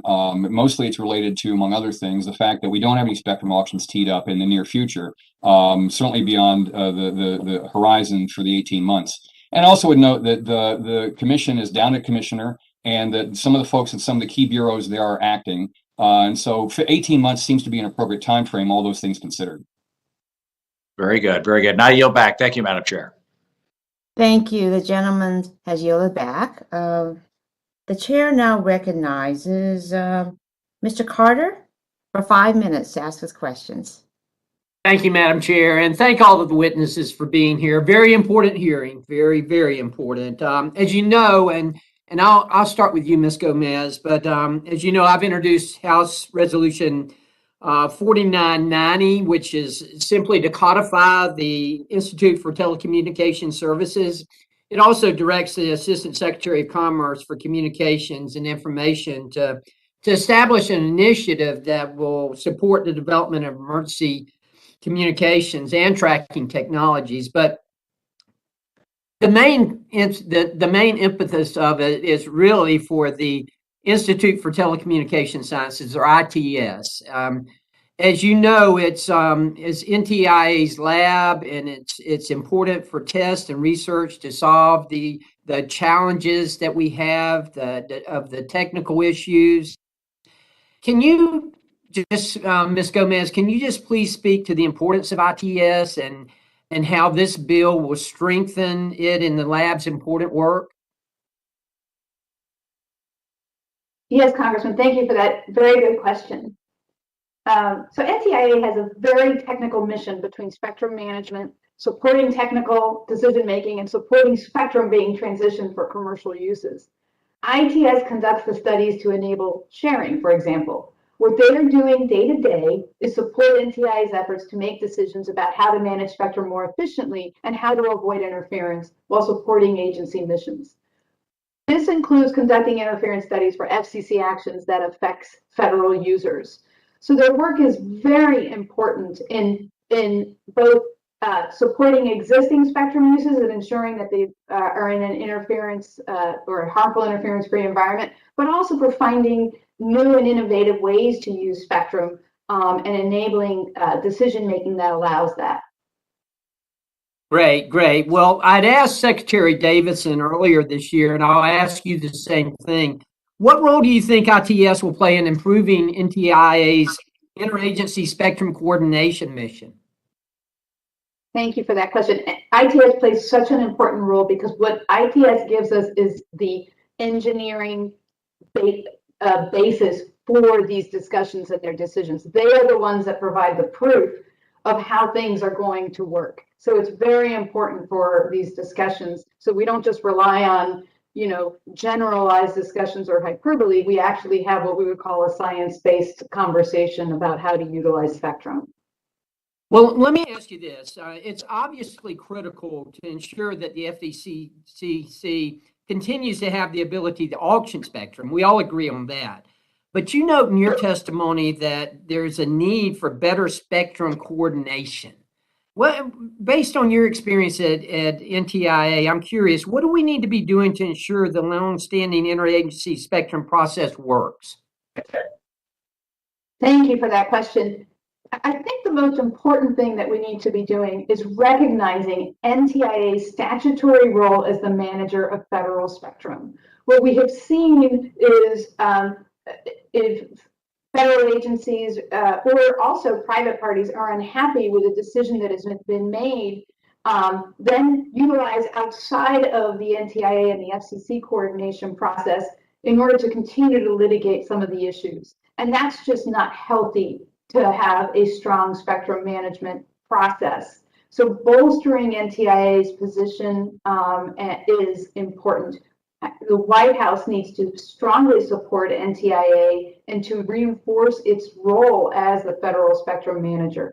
If I could also put in a plug, if Congress would see fit to elevating the assistant secretary to an undersecretary at the Department of Commerce, it would greatly help with his position, his or her in the future, in its negotiations with high-level representatives from other agencies. How do you think why would it help if he were to be elevated? it's amazing how protocol sometimes falls into play with these types of negotiations. If you have an assistant secretary sitting in a room with the deputy secretary of DoD, there are times when perhaps the staff may be unwilling to allow that kind of negotiation to happen, and yet it has happened in the past. Past NTIA heads have sat down with the Deputy Secretary of Defense in order to talk about repurposing spectrum and management of spectrum generally. So it's just a protocol issue, but it definitely helps. Much like having an ambassador status helps in the international negotiation process, having an undersecretary status helps in the domestic negotiation process. Okay. Well, thank you, and I yield back, Madam Chair. Thank you very much. Now the chair recognizes, let's see, Mr. Cardenas for 5 minutes to ask questions. Thank you very much, Madam Chairwoman and Ranking Member, for holding this hearing, and to all the witnesses for your testimony and your expertise and your opinions on the matters today. We know more than ever that broadband must be more accessible for all Americans to succeed. About 38 million people in the United States benefited from the Supplemental Nutrition Assistance Program, also known as SNAP, in 2019. This is about 12% of our total U.S. population. We also know that too many eligible people don't know that the FCC's Lifeline Program exists. SNAP recipients, for example, automatically qualify for the Lifeline Program, which offers discounted phone and internet service. More than 33 million households are eligible to receive Lifeline support, yet only 1 in 4 of those households in the United States actually takes advantage of it. This question is to Dr. Valentin. How does the FCC's Lifeline Program, among other federal programs, help close the digital divide, and what can the federal government do to improve outreach efforts for programs like this one that promote access to low-cost broadband service and to help increase participation rates and public awareness in all communities, including underserved communities and rural America? Thank you so much for the question. Affordability is often cited as the biggest barrier that's preventing communities from adopting broadband. And both the Lifeline program as well as the Affordable Connectivity Program are the strongest tools that we have to help bridge that affordability gap. By lowering the cost of monthly broadband services for millions of households. As you stated, both of these programs are very, very undersubscribed. I think that public-private partnerships are really important. As we saw a few weeks ago at the White House, the recent event where they announced industry commitments to ACP helped increase dramatically the awareness around that program. And also, we have to make sure that we're prioritizing the funding of trusted organizations that are working on the ground to reach communities where they are. Thank you. And also thank you for earlier reminding us how important it is that we try to reach out and support our veterans because of the disproportionality of veterans who aren't connected to the internet, and also the disproportionality of veterans who actually are homeless. The Lifeline program has helped millions of people connect to vital tools and stay digitally connected. The bill introduced by my colleagues Rep. Luria and Catco, HR 4275, Insuring Phone and Internet Access for SNAP Recipients Act of 2021, would help lower the cost of phone and internet access for families that benefit from the SNAP program. I commend my colleagues who are working on this issue, and I look forward to working with them and the chairman to ensure that all American families have the vital resources that they deserve to have access and afford phone and internet services and stay digitally connected. When it comes to Wi-Fi and extending spectrum auction authority, I'm glad that today's legislative hearing also includes the discussion of HR 7783, the Extending America Spectrum Auction Leadership of 2022, introduced by my fellow colleagues Representative Davids, Welsh, Joyce, and Johnson. Congress must act now to ensure wireless operators have a continuing supply of the spectrum they need to keep the United States at the forefront of global 5G investment and innovation. Ms. Gomez, never has the value of Wi-Fi been more apparent than during the COVID-19 pandemic. And even though spectrum auctions raise funds directly for the U.S. Treasury, how can Congress better account for the vast economic and societal benefits offered by unlicensed spectrum when identifying spectrum bands for commercial use? Hi, Congressman Cardenas. Thank you so much for that question. It's a very good question. I would refer you to the letter that Chairwoman Rosenworcel wrote to the leaders of the Commerce Committees, both in the Senate and the House, where she talks about how to value unlicensed spectrum, which is used for Wi-Fi, in order to demonstrate or to take into account the tremendous economic value that unlicensed has given to our economy as it conducts its analyses of spectrum bills. It only does so for auction spectrum, but the fact is the downstream effects of unlicensed spectrum are tremendous for our economy. So looking at ways to do that would be very helpful. Yes, thank you very much. And once again, we have some incredibly talented commissioners, and Chairwoman Rosenworcel I've known for many years, and who's been working really hard on this issue and trying to be as innovative as possible and is incredibly accessible to constituents like mine across the country. So with that, Madam Chairwoman, I'll yield back. Thank you so much. The gentleman yields back. The chair now recognizes Ms. Kelly for 5 minutes to ask questions. Thank you, Madam Chair. Dr. Kadri, you mentioned in your testimony how corporate programs meant to help abuse victims are often so poorly advertised that victims are highly unlikely to even know they exist. Other times, the process of leaving a family plan can be complex, burdensome, and risky.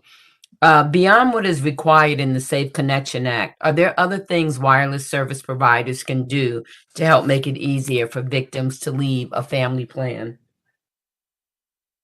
Thank you, Congressman, for the question.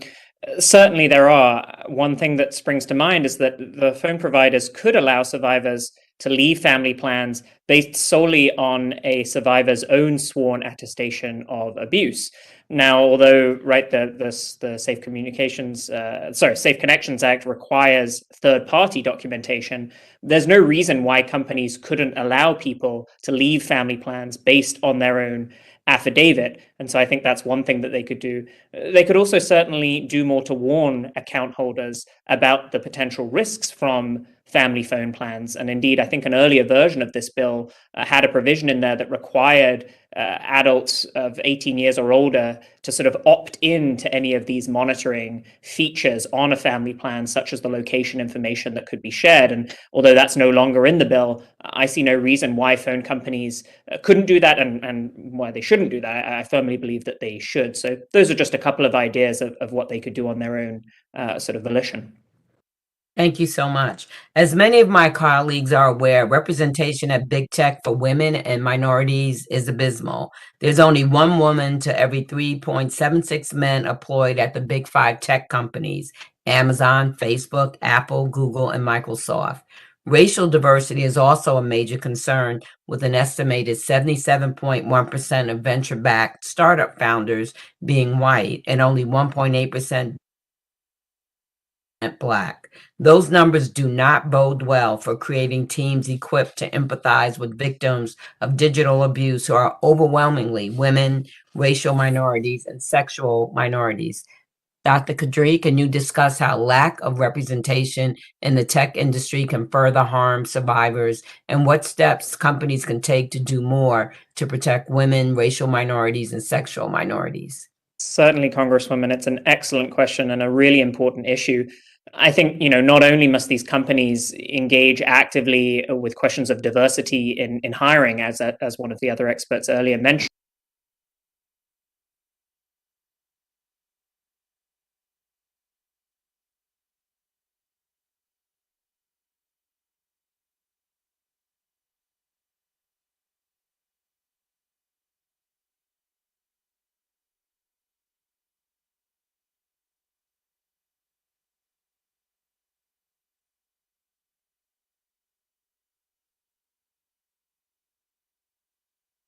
companies actually kind of listening to survivors' stories and experiences and stopping treating them as kind of aberrant or rare or unusual is crucial. Even the language that gets used in the tech industry of kind of these situations being treated as edge cases is really problematic, I think. They aren't edge cases. They should be seen as stress cases. And here I'm drawing on work by Sarah Wachter-Butchka, who's talked about this in her work. And so I think even that kind of terminology is important. Thank you. The Lifeline program is very underutilized with the participant rate that hovers at about 19% or 6.5 million households, despite estimates that more than 34 million households are eligible. Dr. Valentine, can you discuss the disproportionate effects this has on low-income individuals, women, and people of color, and how we can work to reach those who will benefit most from the program? Yes, thank you so much for the question.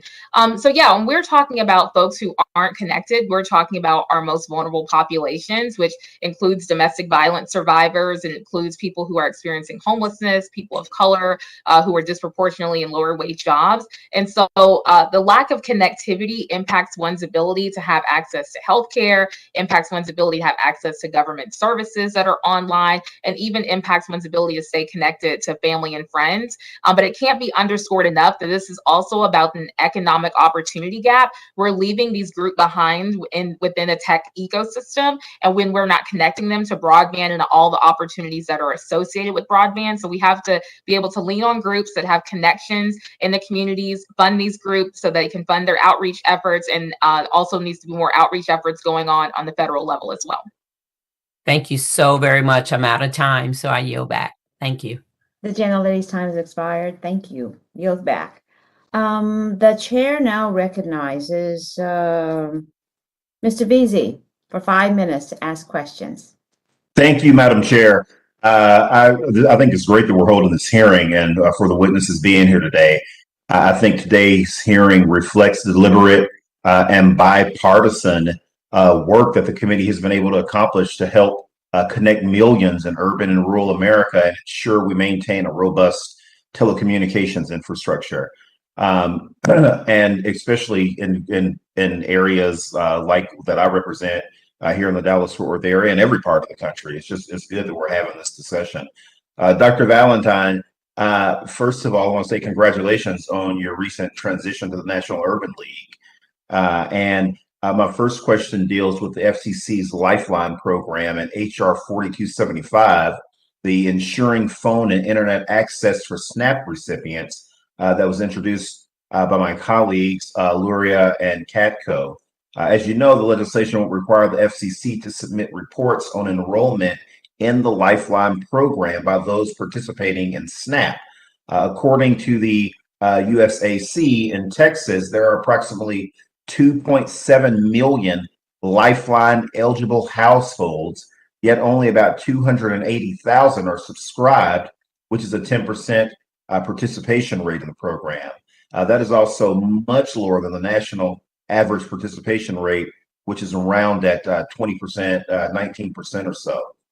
In your written questions, you suggested that the requirements of HR 4275 should also be extended beyond Lifeline to include the ACP, which is the long-term version of the Emergency Broadband Benefit Program that I helped introduce at the beginning of the pandemic.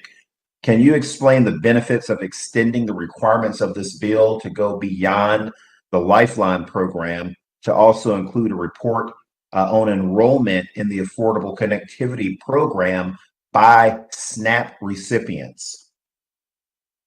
Yes, thank you so much for the question, and thank you for your leadership on the Affordable Connectivity Program as well. So I would kind of answer this question by saying that, you know, we need both the Lifeline program as well as the Affordable Connectivity Program.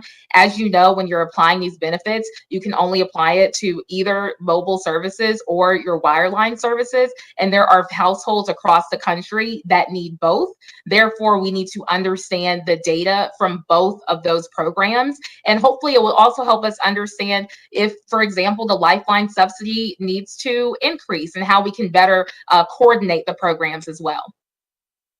Dr. Valentine, you also talked in your opening statement about the National Urban League support for spectrum auction winners to hire from underrepresented communities beyond entry-level positions and to increase supplier diversity.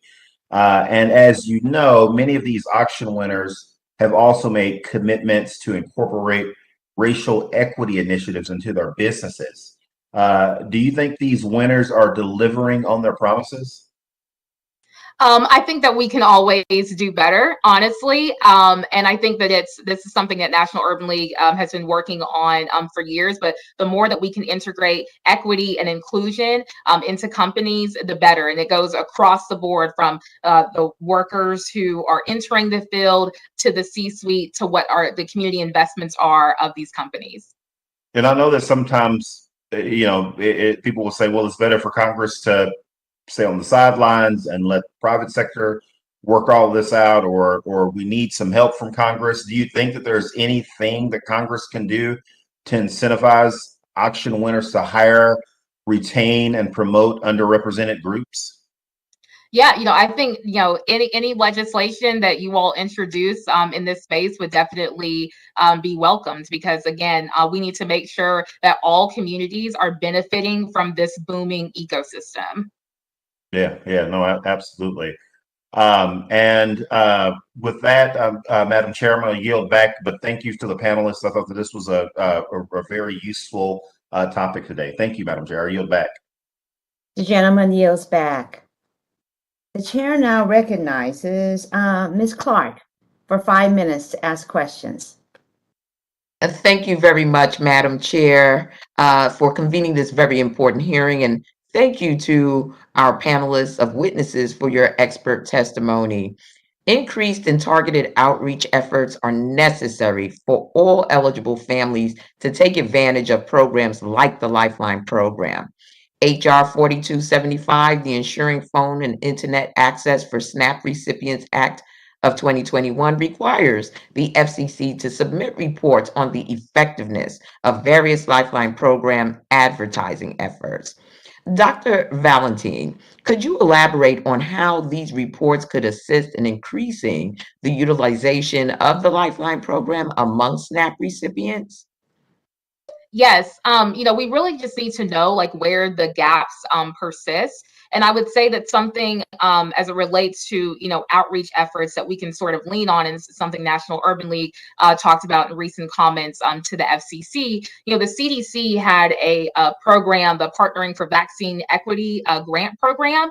And that is a model that the FCC can use as a CDC grantee. National Urban League, in conjunction with our amazing affiliates, about 35 of our affiliates, we were able to train 76,000 trusted messengers. We were able to establish 400 partnerships, open 270 non-traditional vaccination sites, and do about 1,000 events. And we were able to then reach about 32 million people with our efforts. If we are able to kind of copy those efforts for the Affordable Connectivity Program, that would be amazing. But again, in order to do these things, we have to have funding to do so. Got it. Ms. Gomez, the FCC Spectrum Auction Authority is set to expire in September of this year. Proceeds from the Spectrum auctions have been used to fund key initiatives like the First Responder Network Authority. By extending the FCC Spectrum Auction Authority to March 31st, 2024, as stipulated in HR 7783, the Extending America's Spectrum Auction Leadership Act of 2022, would you opine a bit on other essential programs that could be funded through auction proceeds? Thank you, Congresswoman. So I don't advocate for any particular programs, but I will list the ones that I have heard advocated that all sound terrific. So in no order of priority, Chairwoman Rosenworcel has supported utilizing spectrum auction proceeds to fund Next Generation 911, which is largely overdue, and I think would be a great use of the program. I've also heard that support for funding digital equity programs, such as what Dr. Valentine was talking about, to continue our desire to get as much uptake as possible of broadband so everyone can benefit from the information economy. I've also heard that perhaps it could be utilized to continue the rip and replace efforts to replace Chinese manufactured equipment with non-Chinese, something more secure. Those are the three that I've heard, and so let's just call those illustrative.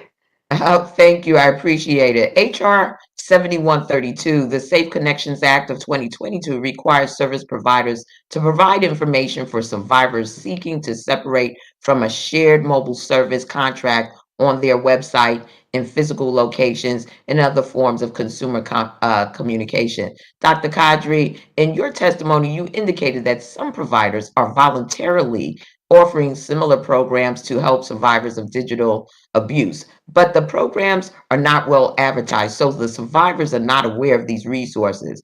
Wouldn't it be unlikely for a survivor to find this information via a provider's website or physical store if they're not the primary account holder, especially if the information is not prominently displayed? And if so, in that case, what would additional outreach efforts look like to reach as many survivors as possible through this legislation? Thank you, Congresswoman. It's an excellent point. And that's certainly part of the concern, although I'll note it's usually possible even for secondary account holders to engage with phone companies, whether that's in person or online. And so I think the main concern driving the legislation is the sort of type of monitoring that's these plans enable. But that said, having conspicuous information available is it's only going to be one part of it. It's not a panacea. And so I agree that many people will be in conditions where they frankly won't be able to even make use of some of the protections in this bill unless it's supplemented with other efforts. And so in terms of additional outreach, I think it's important to educate folks on the front lines of intimate partner violence about the dangers posed by technology. That's an important start. And we do some of that work at CETA, and there are other great groups doing this. But I think if people don't know about the legal protections that exist that are designed to help them, then they simply won't use them. Thank you. And Madam Chair, I yield back. Thank you. Madam Chair, unmute yourself. Thank you. The gentlelady yields back. The chair now recognizes Mr. McKeechan for 5 minutes to ask questions. Thank you, Madam Chair. Dr. Valentine, one of the accomplishments that we've made during this Congress, and I was proud to be part of it, was to establish the Affordable Connectivity Program as part of the Bipartisan Infrastructure Plan. And as you know, that helps qualifying households pay for internet service and buy devices that can access the internet. How can we, as members of Congress, help our constituents know more about programs like this one? Thank you so much for the question. The first piece of advice I guess I would give members of Congress is to partner with the National Urban League and our local affiliates to get the word out about ACP. Also partnering with small-owned businesses, particularly those that are owned by people of color, because they're trusted in local communities. And also, we can't underestimate the power of paid media, particularly through media organizations that are owned by people of color. And what I would also add, again, to members of Congress, an ask is to make sure that you're allocating funds for outreach organizations that are known and trusted in the communities. And also, lean on the resources at the Federal Communications Commission. They're doing a great job with outreach, and they've had hundreds of events at this point in time, and know that they are always accepting speaker requests. And I thank you for that answer. You mentioned in your testimony that proceeds from spectrum auctions could be used to fund digital equity efforts. What kind of digital equity efforts could be funded in your judgment? Yeah, so I think that when we're thinking about digital equity, it must be thought of broadly, and it must include affordability. We have to find a way to sustain a meaningful affordability program for low-income consumers. And one idea that has been out there is the use of spectrum funds. But we're also going to need funds for devices. You know, through the Affordable Connectivity Program, you get a one-time discount on a device. But what happens when your device breaks, or what happens when it's outdated and it can no longer run, you know, new software? And also, I would say we can use these funds to help upskill and reskill workers, particularly workers of color, for the jobs of tomorrow, so that they can reap the benefits of the digital economy. Thank you very much. Dr. Kadri, I'd like to turn to you. And of course, in your testimony, sir, you left us with some very interesting thoughts about that family phone plans can pose actually challenges to victims of abuse. We don't have a lot of time left, so let me just ask you this question. Once a victim is able to leave a family phone plan and that victim doesn't really have control of their own financial resources, how will affordability programs like Lifeline help victims who do not have, again, control of their own finances?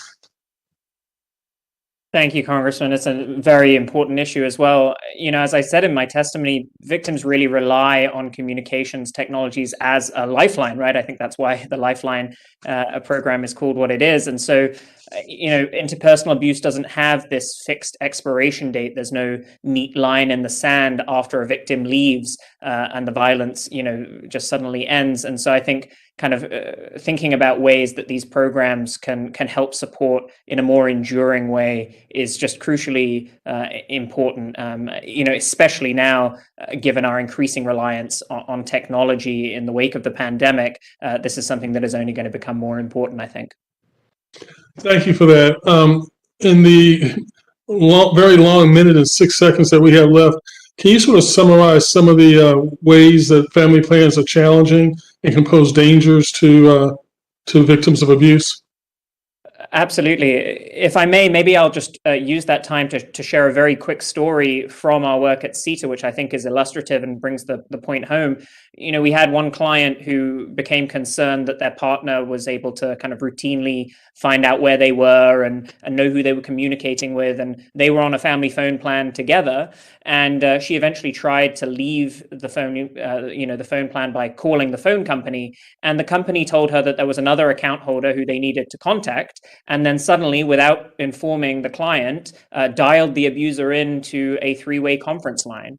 And not only did the abuser refuse permission to allow her to leave the plan, this was obviously a deeply traumatic incident. And so even later, when the client was informed about a state law that could have allowed them to leave the family plan, even without his permission, she just declined to move forward because she was so scarred by that experience. And so experiences like that are what I think we should be trying to avoid through this law.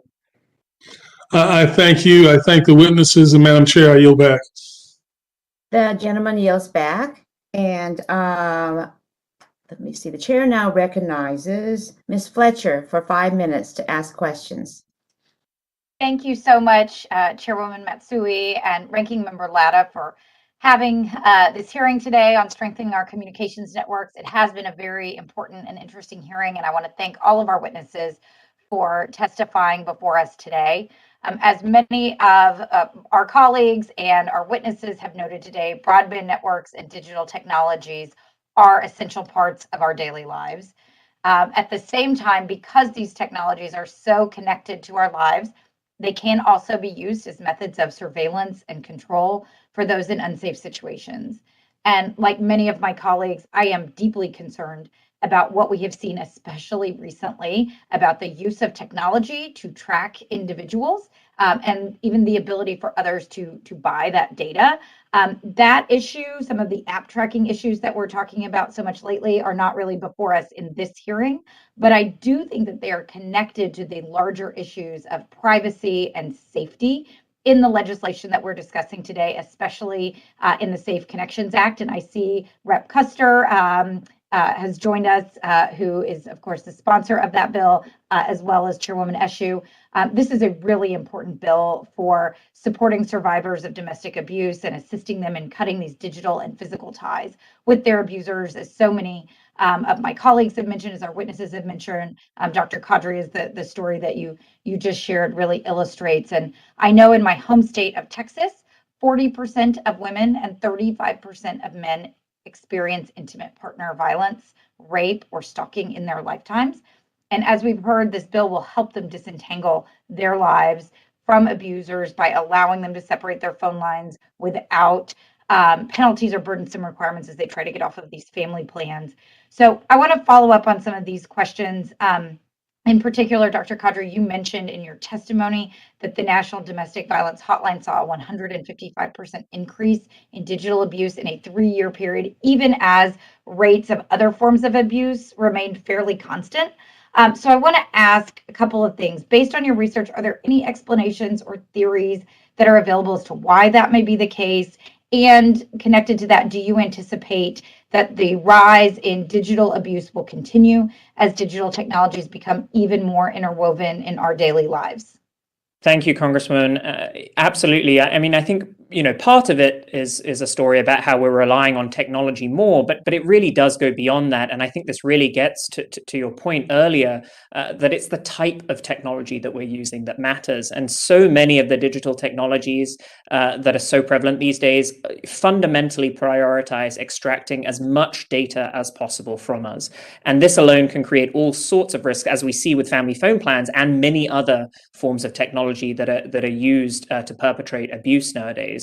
And so I think that, that is certainly one part of the story. Another is that this technology often allows people to perpetrate harm from afar, often with relative anonymity and secrecy. And so proving who's behind it can be really difficult. And the other thing I'd say is I think the trivialization of digital abuse is really an important part of this story. It's less likely to be taken seriously. It's less likely people will identify it as abuse, less likely they may speak up. And of course, that can cut both ways. It might mean that the statistics are misleadingly low because people are actually underreporting, but maybe also part of the rise is being fueled by people feeling like they can get away with this and that it's not so serious. And so, I mean, I don't want to paint too pessimistic a picture, but you asked whether I think it's sort of inevitable that it'll keep rising because of how interwoven tech is with our lives. And in some ways I do, but with the important caveat that doesn't mean that I think that kind of pragmatism or realism means that we should just give up. And to the contrary, I think we need to be thinking creatively and empathetically to try and come up with ways to mitigate and address this kind of abuse. Well, thank you so much. That's incredibly helpful. And I have a limited amount of time left. So what I would love to ask you as a follow-up, and maybe all of our witnesses to weigh in writing following the hearing, is what kind of other issues of privacy and safety that you've identified in your work that our committee and the Congress should be looking at to ensure the safety and protection for users. Obviously, we've got some great bills in front of us today, but this is one of many steps. And as you mentioned, there are a lot of things that we can and should be looking at. I would love it if you and any of our other witnesses who've joined us today want to share those thoughts for the record and submit that testimony in writing. I only have a few seconds left, so I just want to thank you all for your time and your work. And thank you, Chairwoman Matsui, again for convening the hearing, and I'll yield back. Thank you. The gentlelady yields back. The chair now recognizes Mr.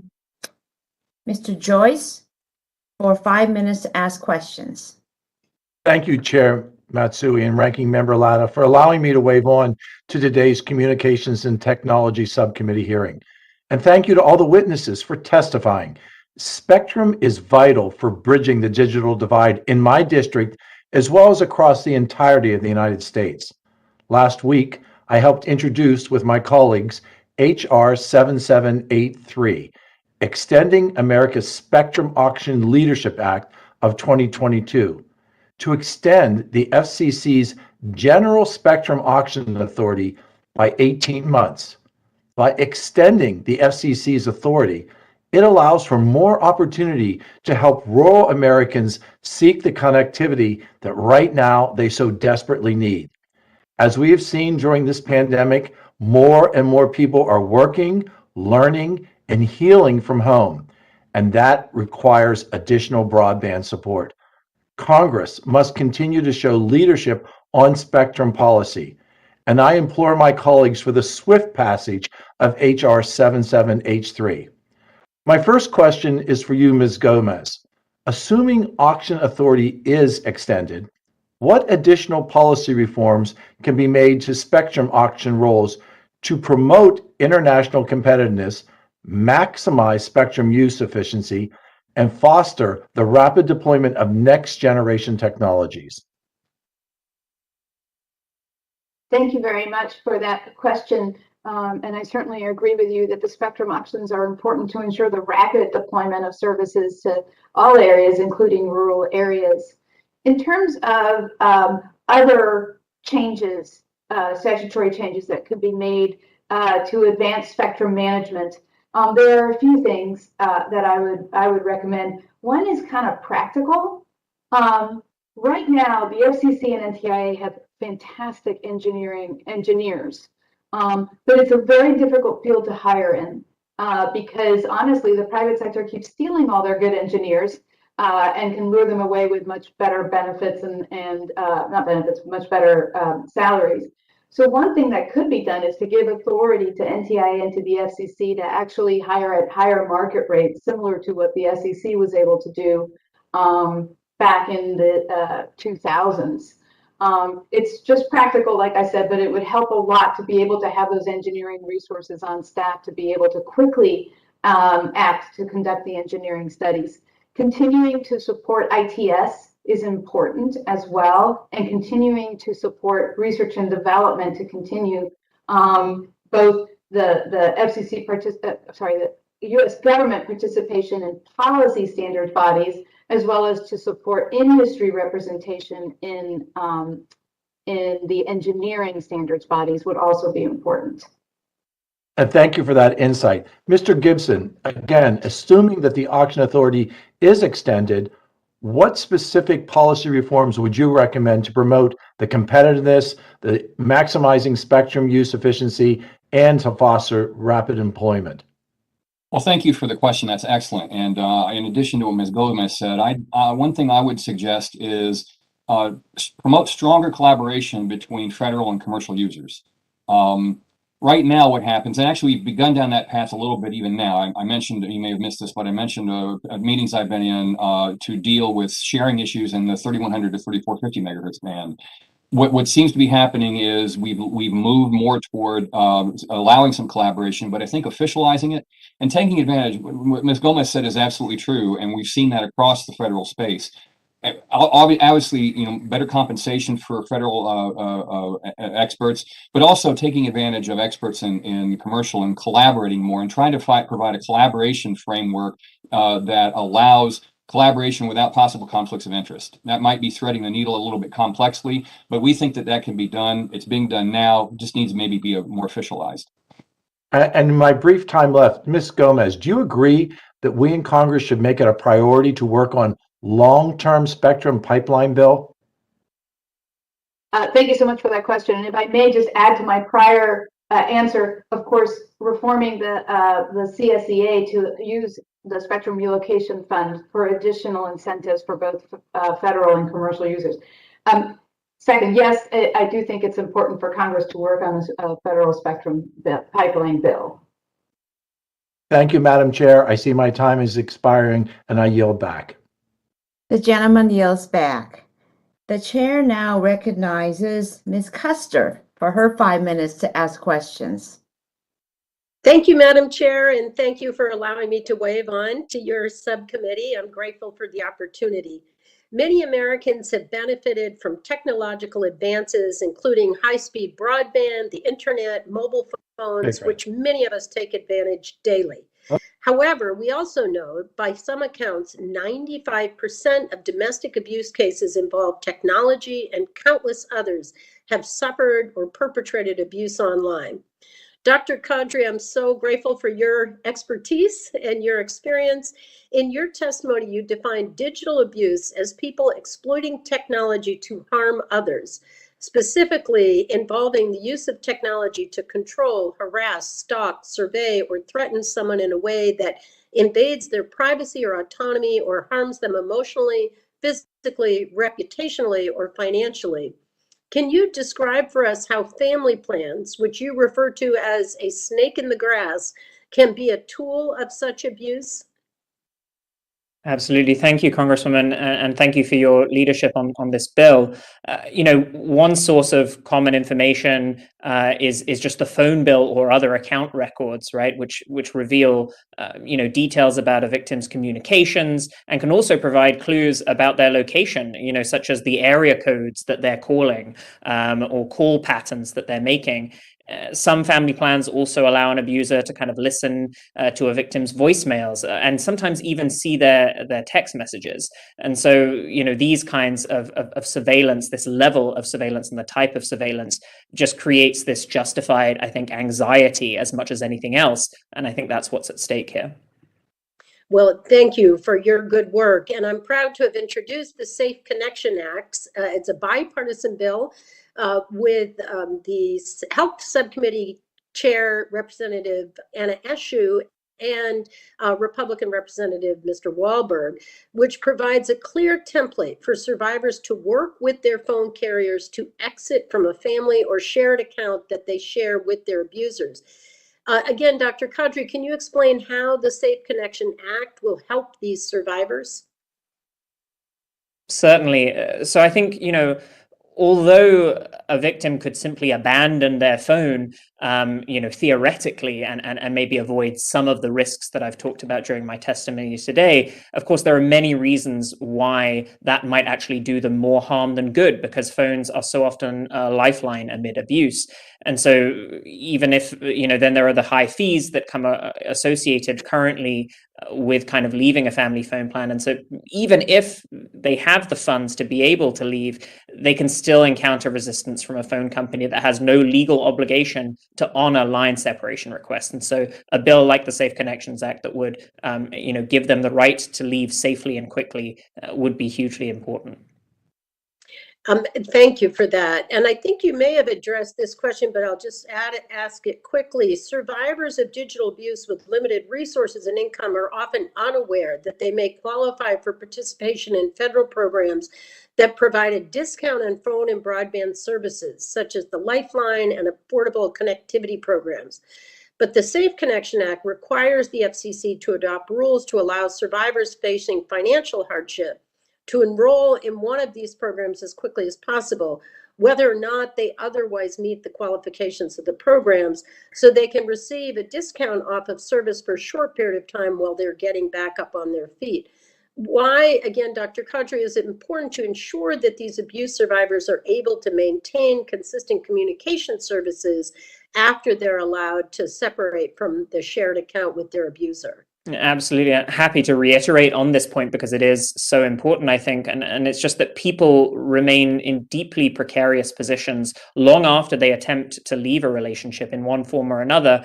And so being connected through their phones is just crucial in regaining their independence and in guarding against future abuse. And this, again, was always true, but it feels important to stress that these last 2 years, of course, our reliance on technology increasingly and the way that our, many of our interactions have been filtered through technology more and more has increased this risk of digital abuse. But it also means it's more important than ever for us to be able to use our devices safely, whether that's for social connections, work, ordering food, testifying before Congress, all of these different ways. It just shows how important it is. And so survivors should be entitled to do that safely. Well, thank you. And thank you, Dr. Valentin, as well, for your work. And on behalf of the many members of the Bipartisan Task Force to End Sexual Violence, I'm pleased to see the Safe Connections Act come forward today at this hearing. Thank you, Madam Chair, and I yield back. The gentlelady yields back. At this time, I request unanimous consent to enter the following documents into the record. Letter from the Competitive Carriers Association in support of congressional efforts to extend the Federal Communications Commission's General Spectrum Authority, and a letter from Public Knowledge and Open Technology Institute. Without objection, so ordered. I'd like to thank today's witnesses and the committee members for participating in this hearing today. It has been informative and educational in a sense that everyone here was agreed upon the importance of these bills in a very bipartisan manner. So I want to thank you all very much for participating. Now, I remind members that pursuant to committee rules, they have 10 business days to submit additional questions for the record to be answered by the witnesses who have appeared. I ask the witnesses to respond promptly to any such questions that you may receive. So at this time, the committee is adjourned, and thank you so much for your participation. Thank you, Madam.